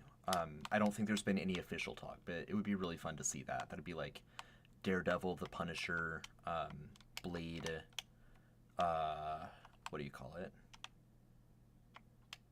The Ghost Rider, and maybe Moon Knight. Moon Knight was one I didn't like very much. I couldn't get into Moon Knight. I just thought it wasn't very well paced. Didn't hold my interest. Strike first, strike hard, no mercy.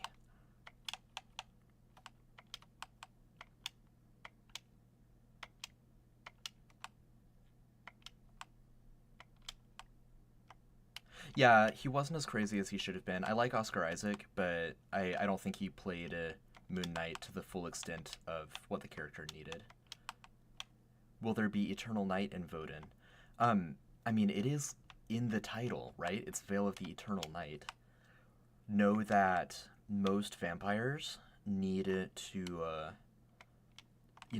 be in darkness or be shielded from the sun in some way. So if they could cast some kind of massive, crazy ritual that plunges the world into darkness, that would certainly be good for them. I'm neither confirming nor denying whether there will be Eternal Night. Unless they are ancients. Is this, Vampire Diaries lore? Because I actually really love Vampire Diaries, but I'm not planning on leaning into the teen rom-com side of vampire lore. Maybe some like Easter egg references to maybe there'll be a vampire named like Meyer Stefanik or something, some reference to Stephanie Myers, but I'm not gonna go down that whole rabbit hole of sparkle vampires.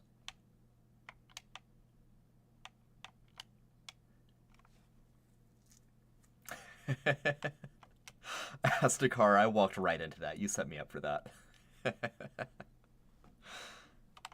That's kind of the plot of the Castlevania show, though, right? Like, they want to box in all of the human... Well, Dracula wants to kill all the humans, and all the vampires are like, but then we're all just gonna die. And that's why Camilla wants to imprison them like livestock.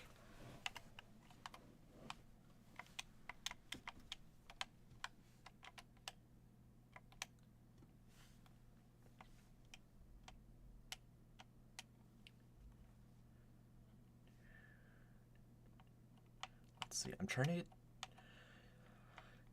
I was trying to keep track of where I was and where I needed to go, and I remembered there's a map for that. Okay, we can go through here.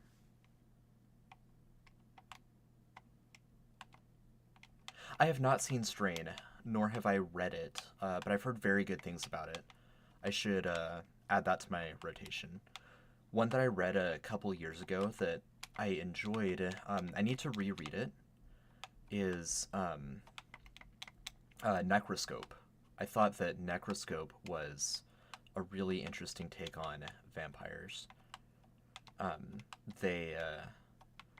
There's like a weird, unique process by which vampires are created in Necroscope, and we are taking some inspiration. Man, walked right into that fire. We're taking some inspiration from Necroscope with some of the lore stuff that we're doing in Veil of the Eternal Night. Different types of vampires that are created in different ways. If anything, we're going to have too many kinds of vampires, if that's even possible. But still probably not sparkle vampires, unless we get Roger to play a vampire, and then I suppose it has to be a sparkle vampire.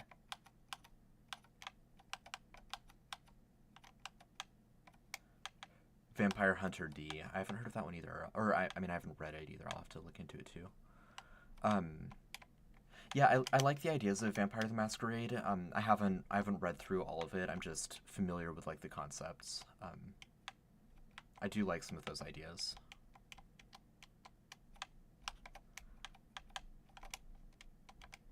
I'm going in circles.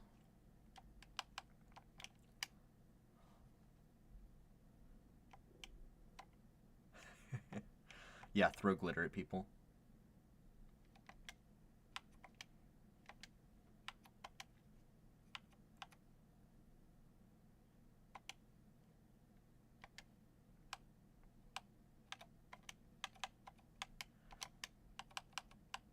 What other vampires are there? Obviously, there's the energy vampires from What We Do in the Shadows, right?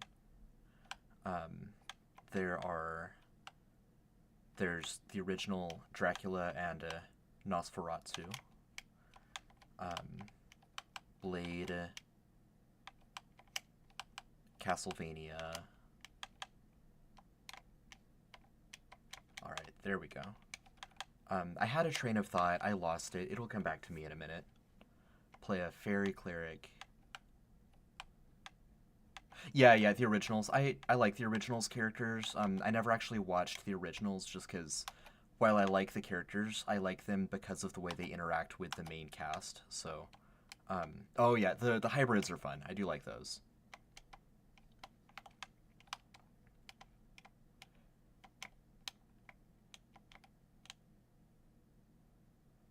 From Metal Gear. I'm not sure I'm familiar with Metal Gear. Oh, nope, let's keep the Cobra Kai going.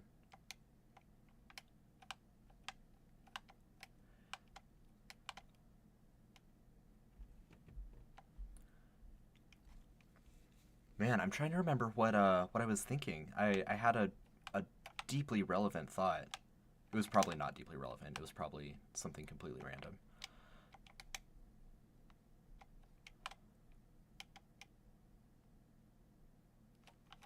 There we go. Good save point.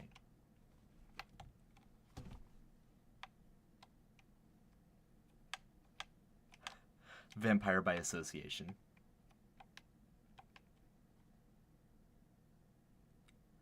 Let's see. Where can I go from here?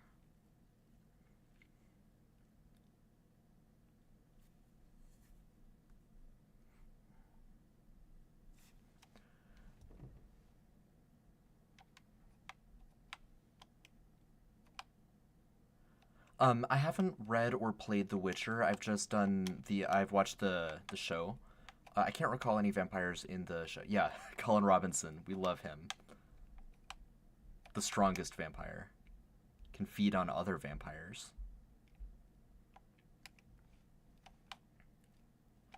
And I love that in Better Call Saul, he, like, the same actor is in Better Call Saul and plays almost exactly the same character. There were some in the Witcher games. Okay.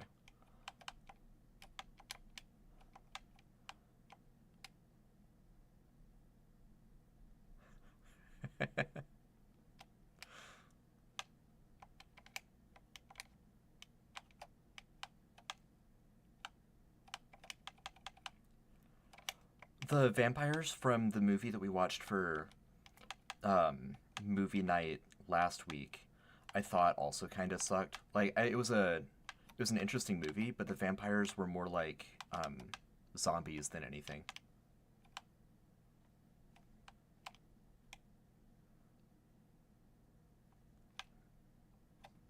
There we go. I think this is the new room that I haven't...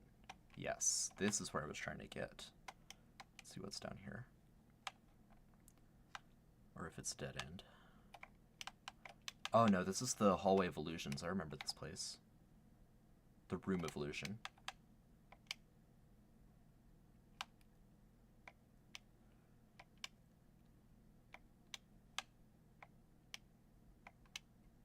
See, I'm constantly playing catch up with video games. I have never played Skyrim. There's a lot of games that I'm playing catch up on, just because I went straight from high school to college to grad school, and now that I'm finally out of school, I have this time to actually go through and play games. So I'm working my way through it, but still a lot to play. Lucky Charm. Oh, here we go. Got a teleporter.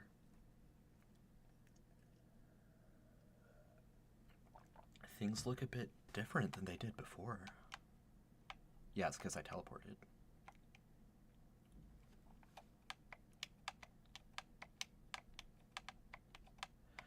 Now I need to find a new save point, because otherwise I'm going to have to redo that whole journey. And where am I? I'm in a completely different area.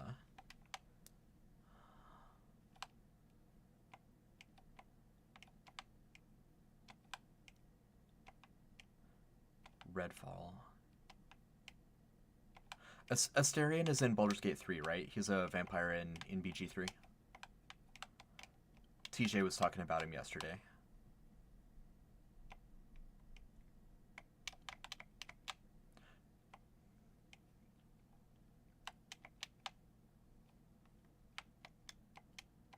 Yeah, okay, that's what I thought. I may be waiting a while. I'm just waiting for BG3 to go on sale before I pick it up.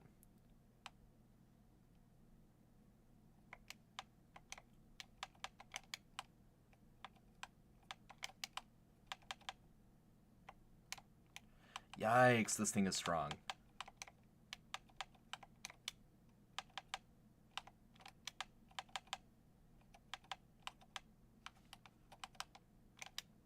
Oh, no! I thought I had one more hit in me.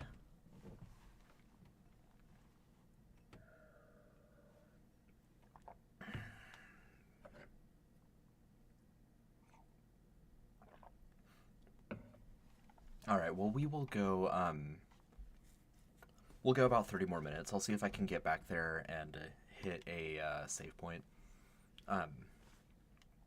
That I do hear that Baldur's Gate 3 is amazing and it's worth the cost. I'll be completely honest and say I would prefer not to give Wizards of the Coast a lot more money. I know it's a different studio, but I'm sure they get a kickback. But maybe I'll just bite it and get it for the 70 at some point. Yeah, we'll see. I've got enough games to play through right now. I still am playing catch up on a lot of other stuff.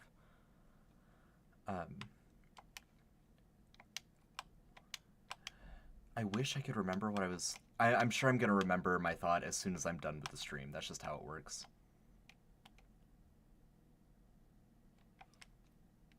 Find my way back, retrace my steps.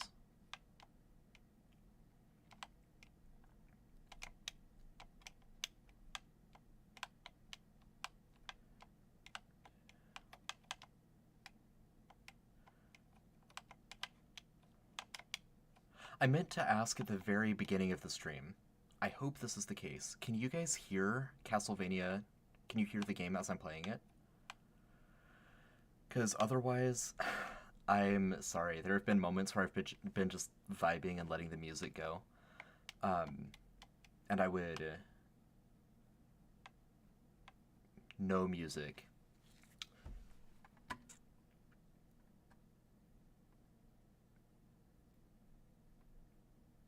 Why is that? Wow. How about now?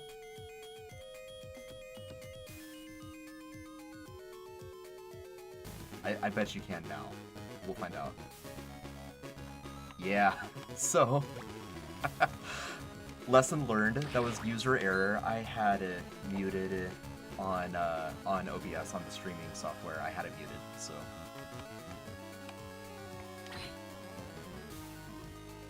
well, now we know. Thanks for bearing with me, everyone. I appreciate that.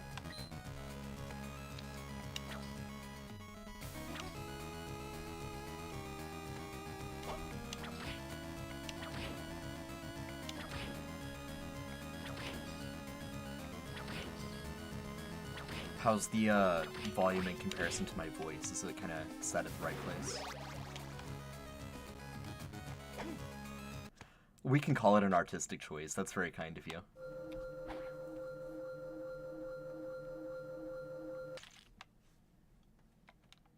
Okay, good. Vampire. I will check it out.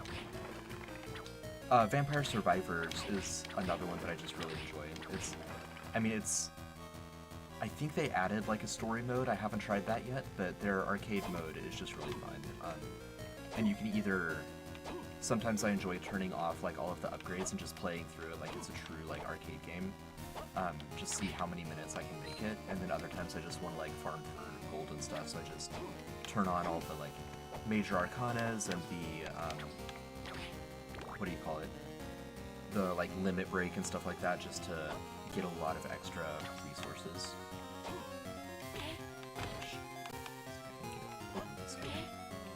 Oh, they jump.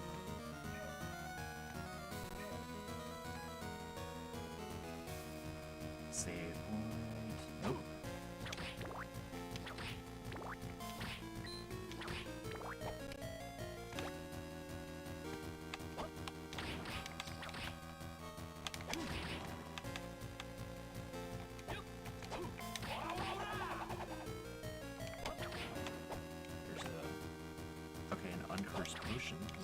us both.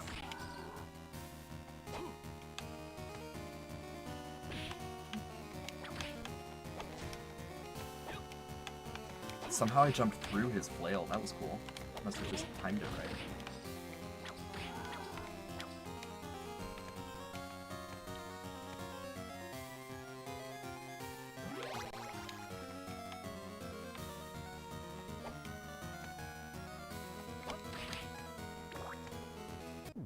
There we go. Found a save point. Let's see. I'll explore for a few more minutes and I'll talk through some of the upcoming stretch goals that we've got going on for our Kickstarter. And now that I'm saved, I'm just going to explore a little bit and see how far I can make it. Get through this guy. So our next stretch goal that we're working on is the artifact pins. So that'll be a series of, I believe these pins specifically are enamel. I know not all of our pins for this Kickstarter are enamel, but I think the artifact ones are. So the artifacts in Veil of the Eternal Night. Ooh, that did some damage. I'm just gonna go back and save real quick, get my health back. The artifacts in Veil of the Eternal Night are what we're calling legacy artifacts. They level up along with you as you make your way through the campaign. If you watch Sanity Damage, that's actually a mechanic that I started in that podcast / livestream, is the ongoing leveling up of a magic item that gets more powerful over time. Other people have done it too, it's just like my take on it. But the legacy artifacts, there's an example of Blessed Wind, the Sword of the Skies, in the demo on Kickstarter at theeternalnight.com. So you can play around with Blessed Wind, see kind of how that works. We've got a handful of other artifacts that we're going to introduce, including Venator, I can't remember like its full official name, but it's like the Master Whip. It's like the like powerful chain whip that Trevor uses in the TV show. Something very similar to that. Glad you love the sword. I'm glad to hear that. So Venator is the whip, and you can see a mock-up of that pin. The Morning Star. Thank you. Yeah, that's the one I'm talking about. So Venator is like our kind of take on that. And we haven't statted it out yet, but we've made, or Jake, I should say, has designed the what the pin looks like. So that's what you can see on the Kickstarter. Dang, that guy hit me really hard.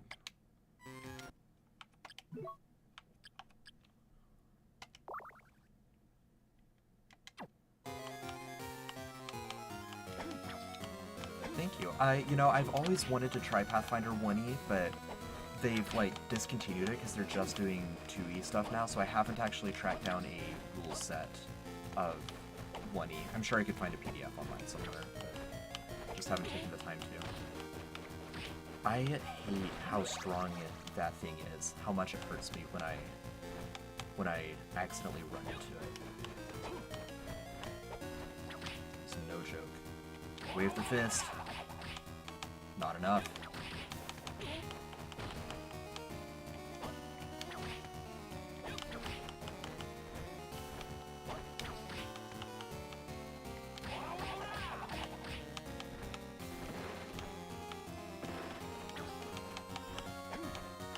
Sorry, I'm going quiet. There we go. Got him. Whew, that guy was rough. Can I get through him now? Nope, still locked.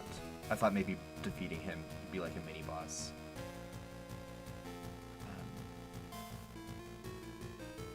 It's me! What's up? How's it going, Lino? Let's see. After the artifact pins, which is the stretch goal we're working on now, we've got the much anticipated lycanthrope class. So, ooh, this place is pretty. I already talked about the 5, well, that's not fun, bummer. I already talked about the 5 moons of Ansera and how each one is going to have a slightly different brand of lycanthropy associated with it.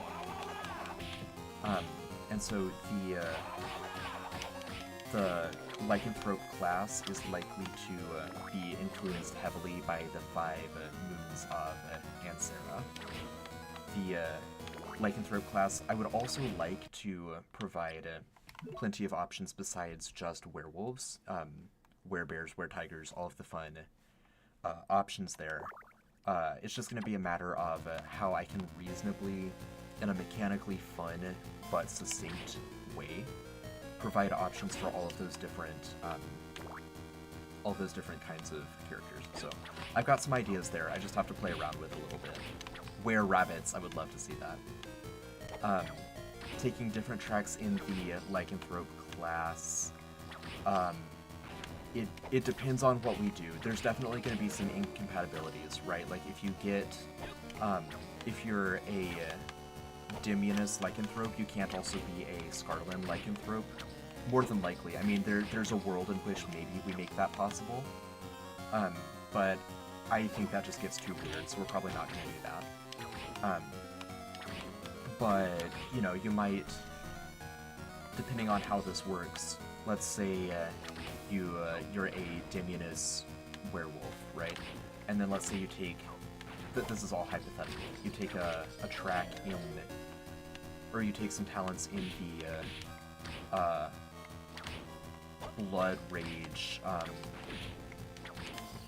is Barbarian, Bloodlust Werewolf track to make you more like a Berserker or more like a Barbarian.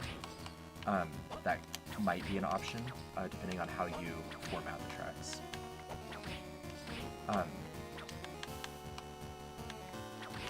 That could work, yeah, making wolves kind of roguish, making bears more bruisery, and then it would be up to the player to kind of reflavor and say, like, you know, I'm gonna take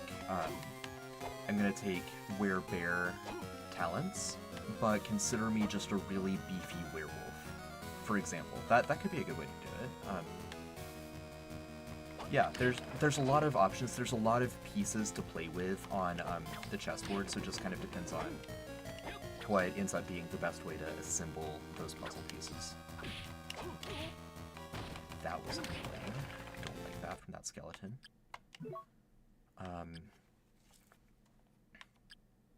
Oh, well, let's use that. I assume that's automatically applied.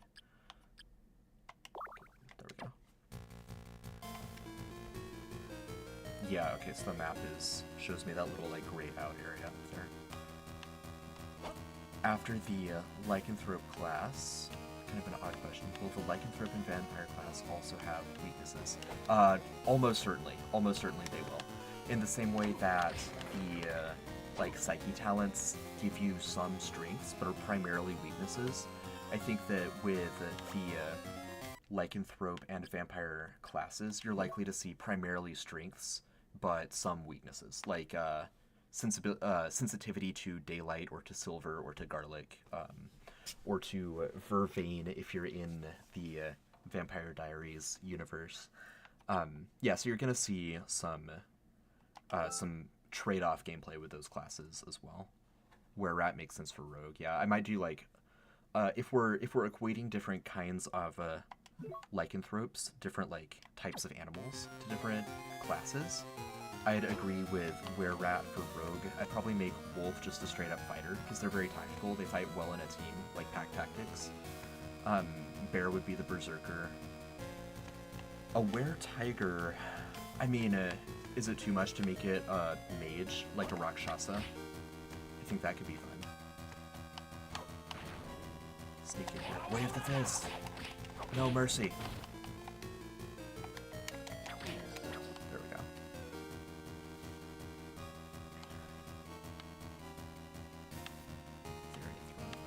Yeah. Yeah, there's a lot of options. I'll sit down and start drafting it as soon as it is unlocked. So, you know, hopefully that's really soon and I can get to work on it, because I would love for that to be an official addition to the game. After the lycanthrope at the $300,000 tier, so or not tier, but like stretch goal. Tomorrow, I would love to. Your lips to the algorithm god's ears. Let us make it so. The next stretch goal is the digital handout PDF pack. So that'd be fun to unlock. That'd be a really cool kind of step toward VTT integration. It wouldn't be full VTT integration, but it would be like digital assets that you could upload into Foundry or Roll20 to link into your character's journals and show them like the information for Blessed Wind in kind of a nice digitized format. Not sure what a cloth helmet would do for me, but let's find out.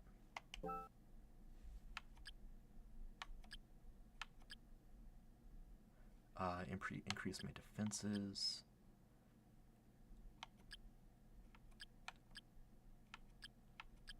Or let's increase my defenses. Yeah, there's, I mean, a werebat, I don't know. Part of me sounds like that's cool, or thinks that sounds cool because there's just more options to show off like that kind of things, but also we have the vampire, so I'd probably lean more into Were-Raven than Werebat. Check my map. I've explored a lot. I need to find a save point. So the digital handout pack. The digital handout pack is not new content, but it's new formatting of that content. So that'd be really nice, and it would a teeny little cursed wereman move us in the direction of VTT integration, which would be nice. Oh, I got a curse. Let's undo that. I don't know what it's going to do to me, and I don't really want to find out.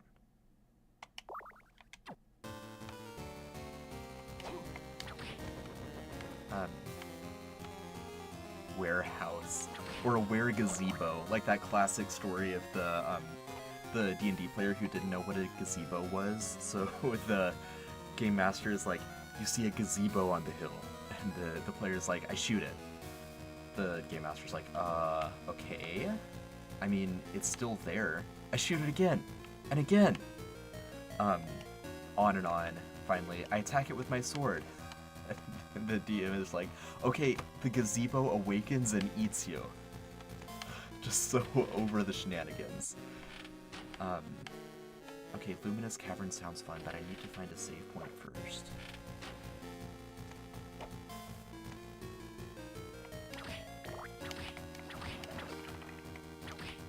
Player journals are the next stretch goal after that, which would just be a fun way to kind of supplement your character sheet. It wouldn't be an alternative character sheet necessarily, but it would have ways for you to track your psyche talents separate from just having to cram it onto your player sheet where there's not really a good place for it. Same kind of thing, it would have like a more expanded loot table and things of that nature. I believe Jake is designing those, so not sure what other ideas he has for them. I'm out of healing potions. That's what you get when you use them liberally. That doesn't look like a... I mean, let's check, but that's probably not a save. Nope. We'll do that later.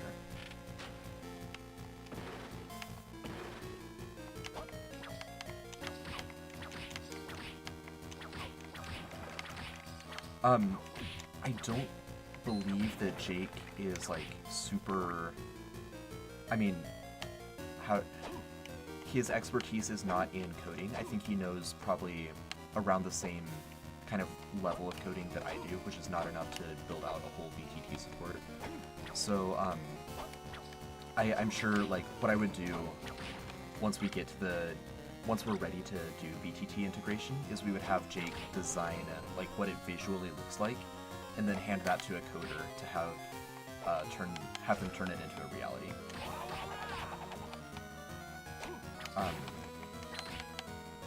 I would love to see that happen by the end of the year. I'm just not sure how long it's going to take. We do have one VTT server. Yeah, it is. I mean, we've got one VTT server that is independently working on developing MythCraft.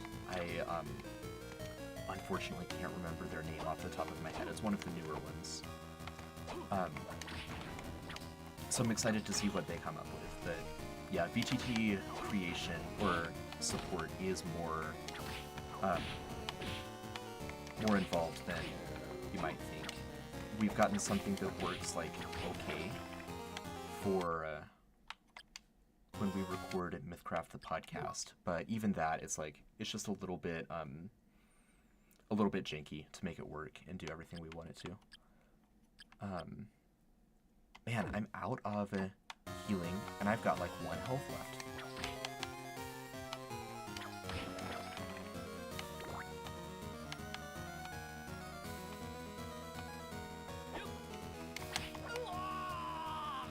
Dang. Yeah, that's what we're talking about. We're talking about getting the MythCraft system to work in a VTT, and it like kind of sort of works in Foundry with what I've put together.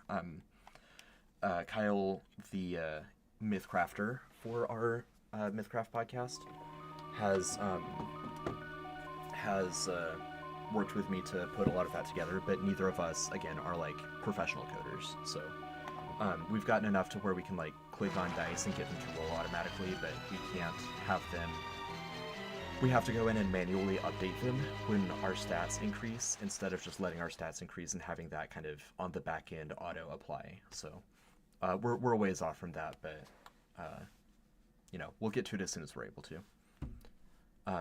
It would be a huge step, and getting Veil of the Eternal Night onto a 5e like VTT system, that's probably a lot more doable.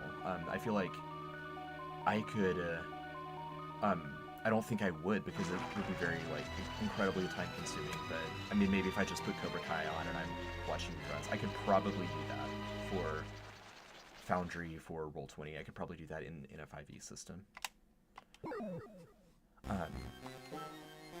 Go 10 more minutes. Then I'm gonna step away and grab dinner before movie night.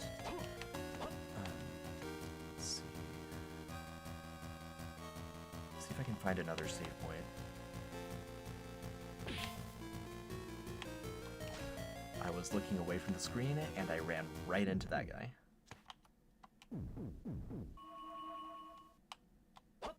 Yeah, getting like the Psyche talents to work on a 5e VTT, that would be a challenge. I wouldn't know where to begin there. I'm gonna run through the next couple stretch goals coming up real quick in the next 10 minutes here. After player journals, we're looking at that hurt. They boxed me in there. We're looking at another subclass for 5th edition and a class track for MythCraft. That's the Hellbound, which is a paladin subclass, and a zealot subclass. So that's going to be like kind of like your Oathbreaker, but instead of having broken and oath, you just have like a dark or vengeful oath. Maybe more like the Vengeance Paladin than I guess, now that I said that. I'm not terribly interested in fighting these ninja skeletons. I'm just gonna move past them. Question: I'm gonna skip the wing demon fight for now. I want to find another save point.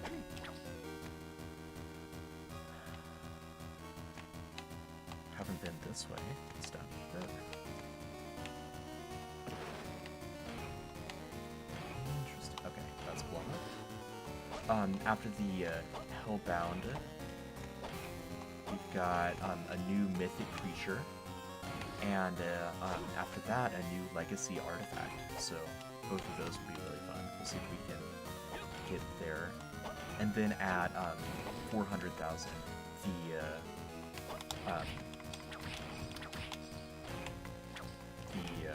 Curseblade Warrior, which I know I'm looking forward to. A couple of you are looking forward to as well. That would be, man, directional input.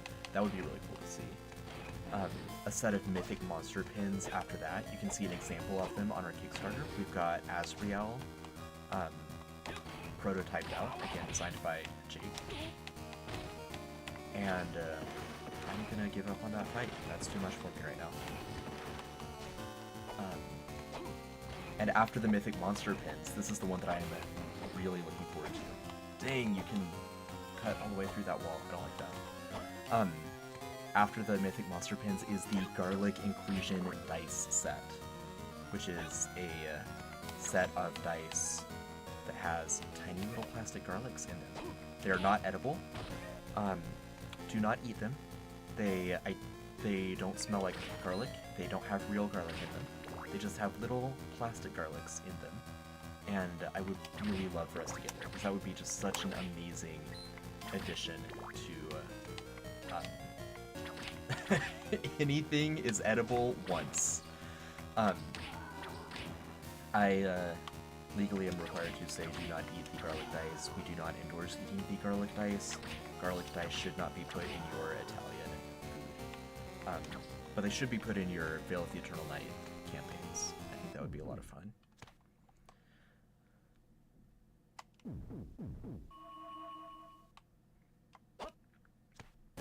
Hey Frederick, thanks for joining us. Yeah, I'm doing a playthrough here. I'm gonna see if I can complete this game over the next month as we're going in and out of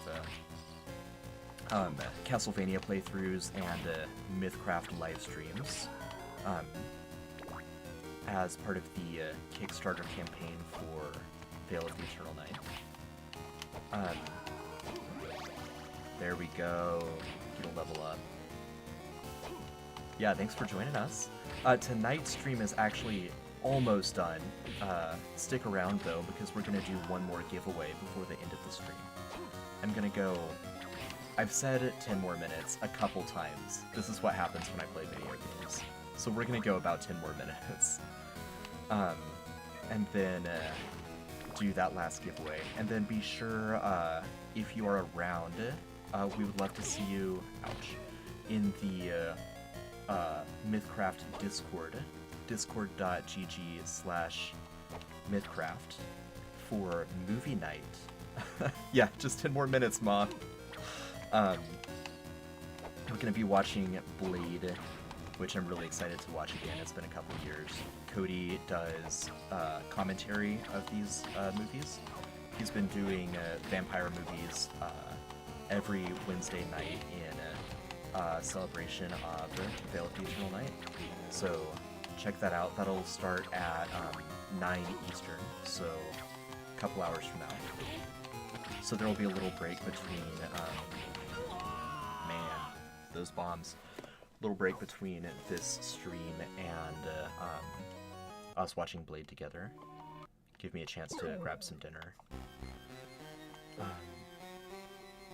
Back to the Kickstarter stretch goals real quick. After the Garlic Dice at 480,000 is the Apostate Cleric. Again, for all of these subclasses are for both systems, both for 5th edition and for MythCraft. So like the Curse Blade is a fighter in 5th edition and a warrior in MythCraft. Both games have a cleric, so it's just the same in both. And then after that is 4 new minis from Beast Miniatures. Rosa from Beast Miniatures is a just amazing miniature sculptor. You can see some of the sculptures that Rosa has done on our Kickstarter campaign. We've got Dracula, Legion, Morgana, and oh, what is the last one? I'm blanking. I should know this. Oh, Frederick Rosato, you're Rosa. Awesome, thanks for popping in. I didn't realize that was you.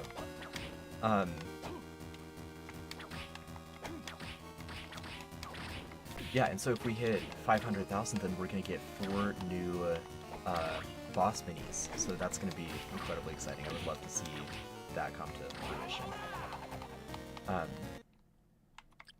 Do I have any potions back, or did I spend them all? Oh, good. Okay. There we go. Feeling better about life now. Feeling healthy. Death, of course. How could I forget death? It is coming for us all. Death and taxes. No, taxes is not a boss. You're not gonna have to fight taxes. Not in fantasy, just in real life.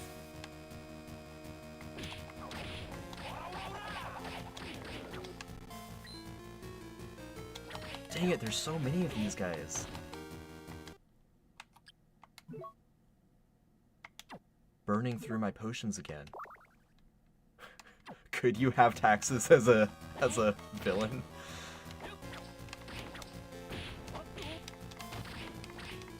Maybe Dracula will enforce harsh taxes, or like, oh, you know, the Sheriff of Nottingham could be an interesting villain to represent taxes. We'll see, we'll see. I'll let that cook for a little bit. IRS Nation. Get death to pay his taxes. There are so many of these bomb throwers, and I've got to find another save point. Can you get a hint of what Mythic Minis number 2 will have in store? I don't think so. I'm gonna, if we get closer, if we're like really close to the stretch goal, then I may let that spill, but not tonight, not on this stream.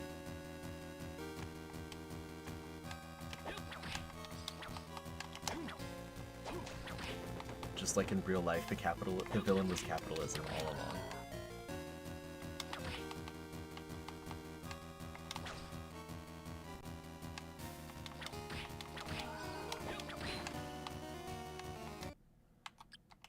Items, drumstick, back to full health. There we go. Other class pins. I will say at a later date. I can probably give you a hint on the class pins next time I stream. But I've got to talk with Jake a little bit before I do. I want to let him be the one to let the cat out of the bag, if he so desires. Don't read anything into me saying cat out of the bag. We're not doing like a surprise cat class or anything like that. I am cursed. It looks like that just means I can't slide. I can still use my fist. Okay, that's not too bad. That's not too bad. Tabaxi! Werecat. Yeah, and then there are other stretch goal ideas that we have, but we'll have to get a little bit closer to, we're gonna have to get a little bit closer to that 500k stretch goal before I reveal those.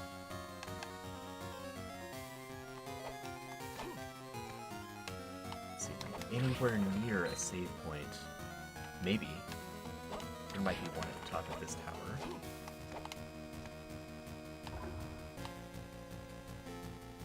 It's a fun little elevator. I vaguely remember this place from when I started to play through last fall. I think this takes me to like the secondary castle, but I just need to find a save point. Yeah, I'll pull a Grant out of the bag. We'll have we need a Tabaxi named Grant, or in MythCraft a Kedek named Grant somewhere in the campaign.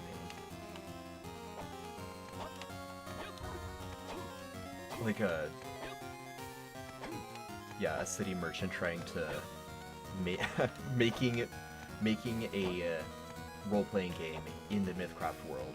That could be a fun cameo.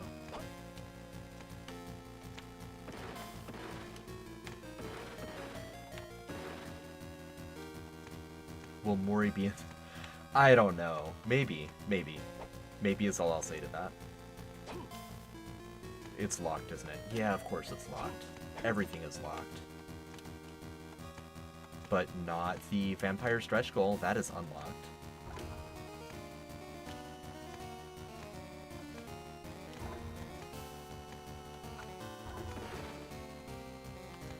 Okay, so that's not a save point. Let's find another. Try to find another save point.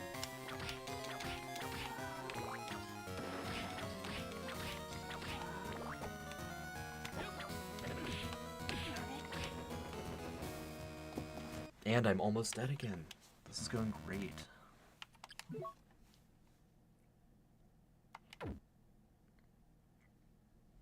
Going great. Oh, I think that makes me a little bit slower too. Still not painful.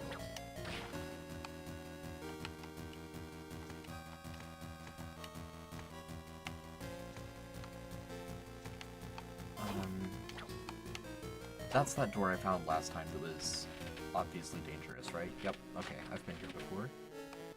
Let's... And I've been to the left before as well. Just go all the way down. Maybe, maybe. Nope. What a nice room. Maybe a bit tasteless. Perhaps some furniture. Do I have any furniture? I remember collecting furniture in my fall playthrough. I don't think I have any right now though. Let's see. Let's press the right buttons and see. Nope, no furniture.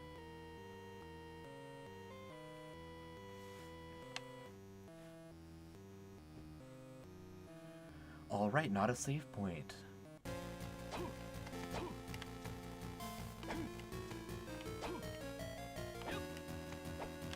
Yes, today is the last chance to get the green death pin.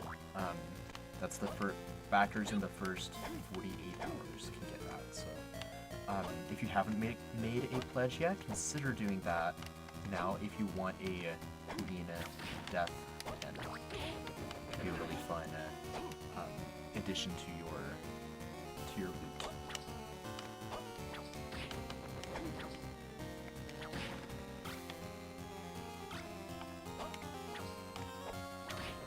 I've come around on the fist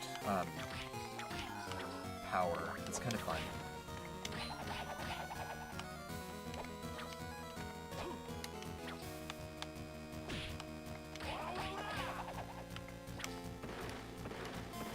Got black and green death. Nice, congrats. Glad you got a couple.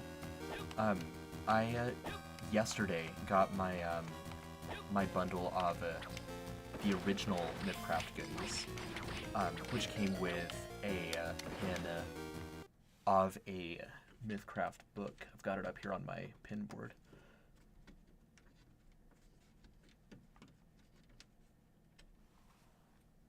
This kind of dark green flaming MythCraft book. It's probably can't see it on the camera, but it says MythCraft on the side. So that's really fun. I mean, it looks like a necromancer book. It looks like something that that Kedek Tabaxi Grant would use. I'm about to die again.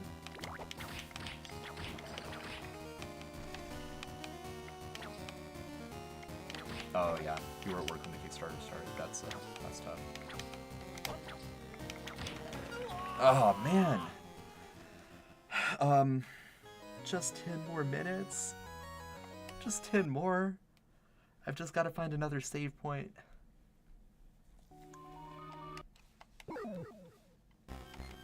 I wasn't going to. I was going to resist, but then the start screen started, and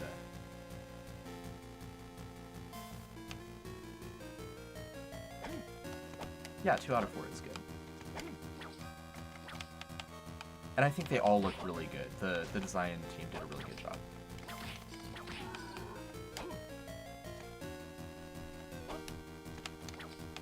Okay, if I die again, or if I find a save point, or if it's like a long time, then I will.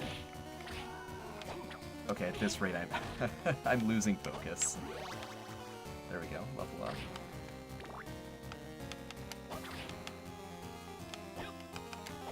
I was gonna say that would be the end, but I shouldn't make a promise I can't keep, huh?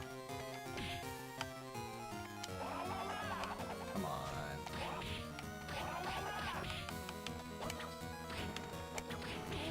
Okay, that is just sad. Yeah, right? Proceeds to get cornered. I did say when I find a new save point, right? Not when I find any save point. I think that's what I said.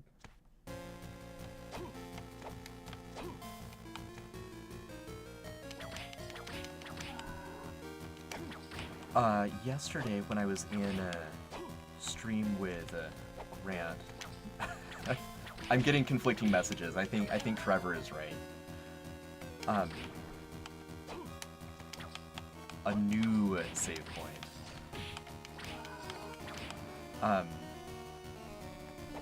When I was streaming with Grant yesterday, I was people were asking me like what if I always like wanted to go into game design, and I mentioned that I had been. I hate those skeleton blazes. Those are the worst. I mentioned that I had designed games for a long time, like as a kid. One of the ones that I designed was called Labyrinth, and it was based on. There are other games that are called Labyrinth. I never published it. It's not one. It's not any published game. But it was based on book 4 of the Percy Jackson series, The Battle of Labyrinth, where you like go through this game board and you move around the walls as you go. And you're like Greek heroes that have to fight Greek monsters and move the maze around so that you can find your way out of the labyrinth. And it was I don't really remember the gameplay very well, but I remember that I enjoyed it. My brother and I had a fun time playing it. Yeah, it was just fun like thinking back on that when y'all asked me that question yesterday. That was one of the games that I actually enjoyed playing. That I would, if it's possible that the old like rule book that I wrote on a piece of like folded up paper, it's possible that still is in my parents' storage somewhere. So maybe I'll have to go see if I can find that sometime. But that was a fun game, and I thought on the topic of like Percy Jackson, I thought the Percy Jackson TV show was really good, especially after the terrible movie back in the day. I think the show did a very commendable job of doing justice to the book. And yes, I am hoping that if I just monologue, none of you will notice or call me out for just starting the game again immediately after dying. It wasn't a real fair death, it was like immediate. Okay, well, Goran, if you like the book or books, if you like the Percy Jackson series, the show does very well. Annabeth's hair is not blonde and her eyes are not gray. I wish that they had made those changes. I think that the actress does a very good job of portraying Annabeth. I just wish that they had like dyed her hair and given her contacts, because it's like a significant. I mean, it's said over and over in the books, but that's a nitpick on the grand scale. Like the child actors do very well. They play the characters. They understand the characters. The story of the show follows the book quite well. Okay, so you haven't read the books. I mean, it's still enjoyable. You definitely get more out of it if you've read the books, because, I mean, especially if you read the books and then saw the first movie and saw how bad the movie was, seeing them do justice to it is really rewarding. It's a whole, like, journey.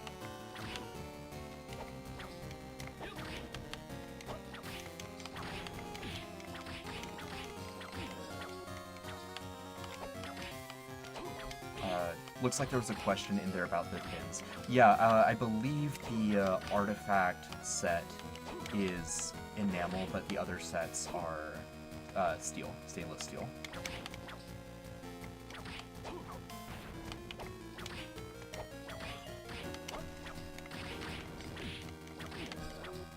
There we go.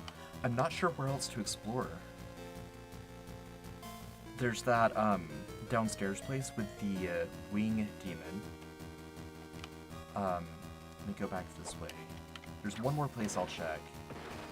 I think the adventurer sets are going to be steel. Yeah, as far as I remember, and I could be wrong. I'll check with Jake, but I'm pretty sure that just the legendary item is the enamel pack.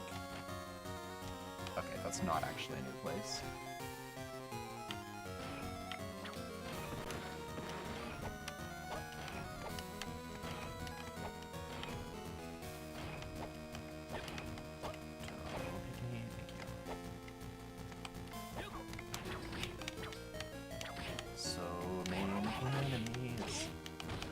just gonna go back and save. I think that's enough. Just 10 more minutes is. So as I am making my way back, and well, I thought that's one way to get back to the save point. All right. Go ahead and we're gonna do the second and final giveaway of this stream. So everyone put a number between 1 and 20 in the chat, and I'll give you a couple minutes to do that, and then we will find our second winner. It's going to be the same potential rewards as the first one. So it's going to be a dice set, the official MythCraft dice set, a beautiful like translucent orange with gold flakes and gold inking for the numbers, or a Stone Shark plushie from the first Kickstarter as well. So your choice between the two of them. Each of them are roughly a $40 value. These are really nice, like sharp edge dice. So, let's see, we've got some numbers in.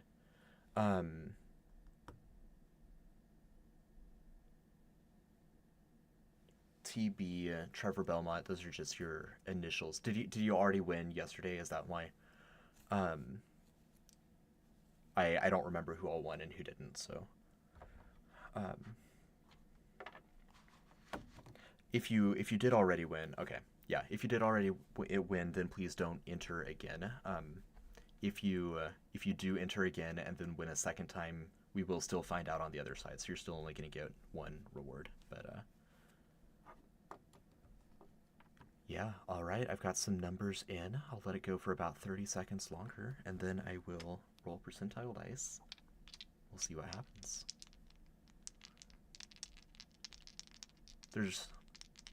Looks like there's still 11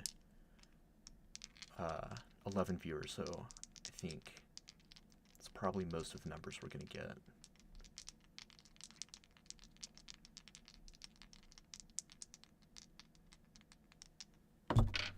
Ooh. That is a 49.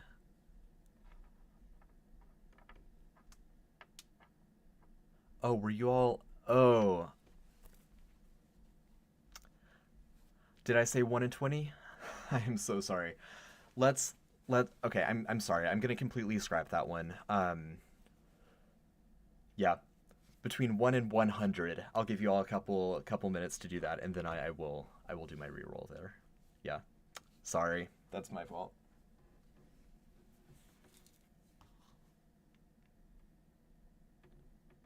Yeah, I saw 37 there, which is why I figured that we were all good, but yeah, that's why all of the other numbers were so low. Okay, there we go.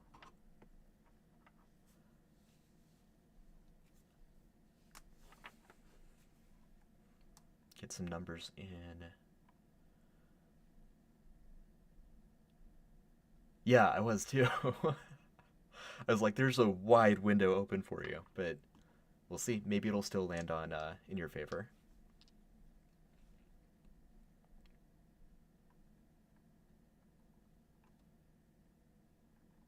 All right, I'll wait just a couple more seconds. Again, we've got either the plushie or the dice. You will get to pick if you are the winner. All right. Is that everyone? That's 2, 3, 4, 7, 8 people. All right, here we go. And this is 17. Looks like that might be Jesse. Is there anyone closer than 13? I think that's you, Jesse. Congratulations. Let me take note of that. I'm sorry, Goran. Congrats, Jesse. Let's see.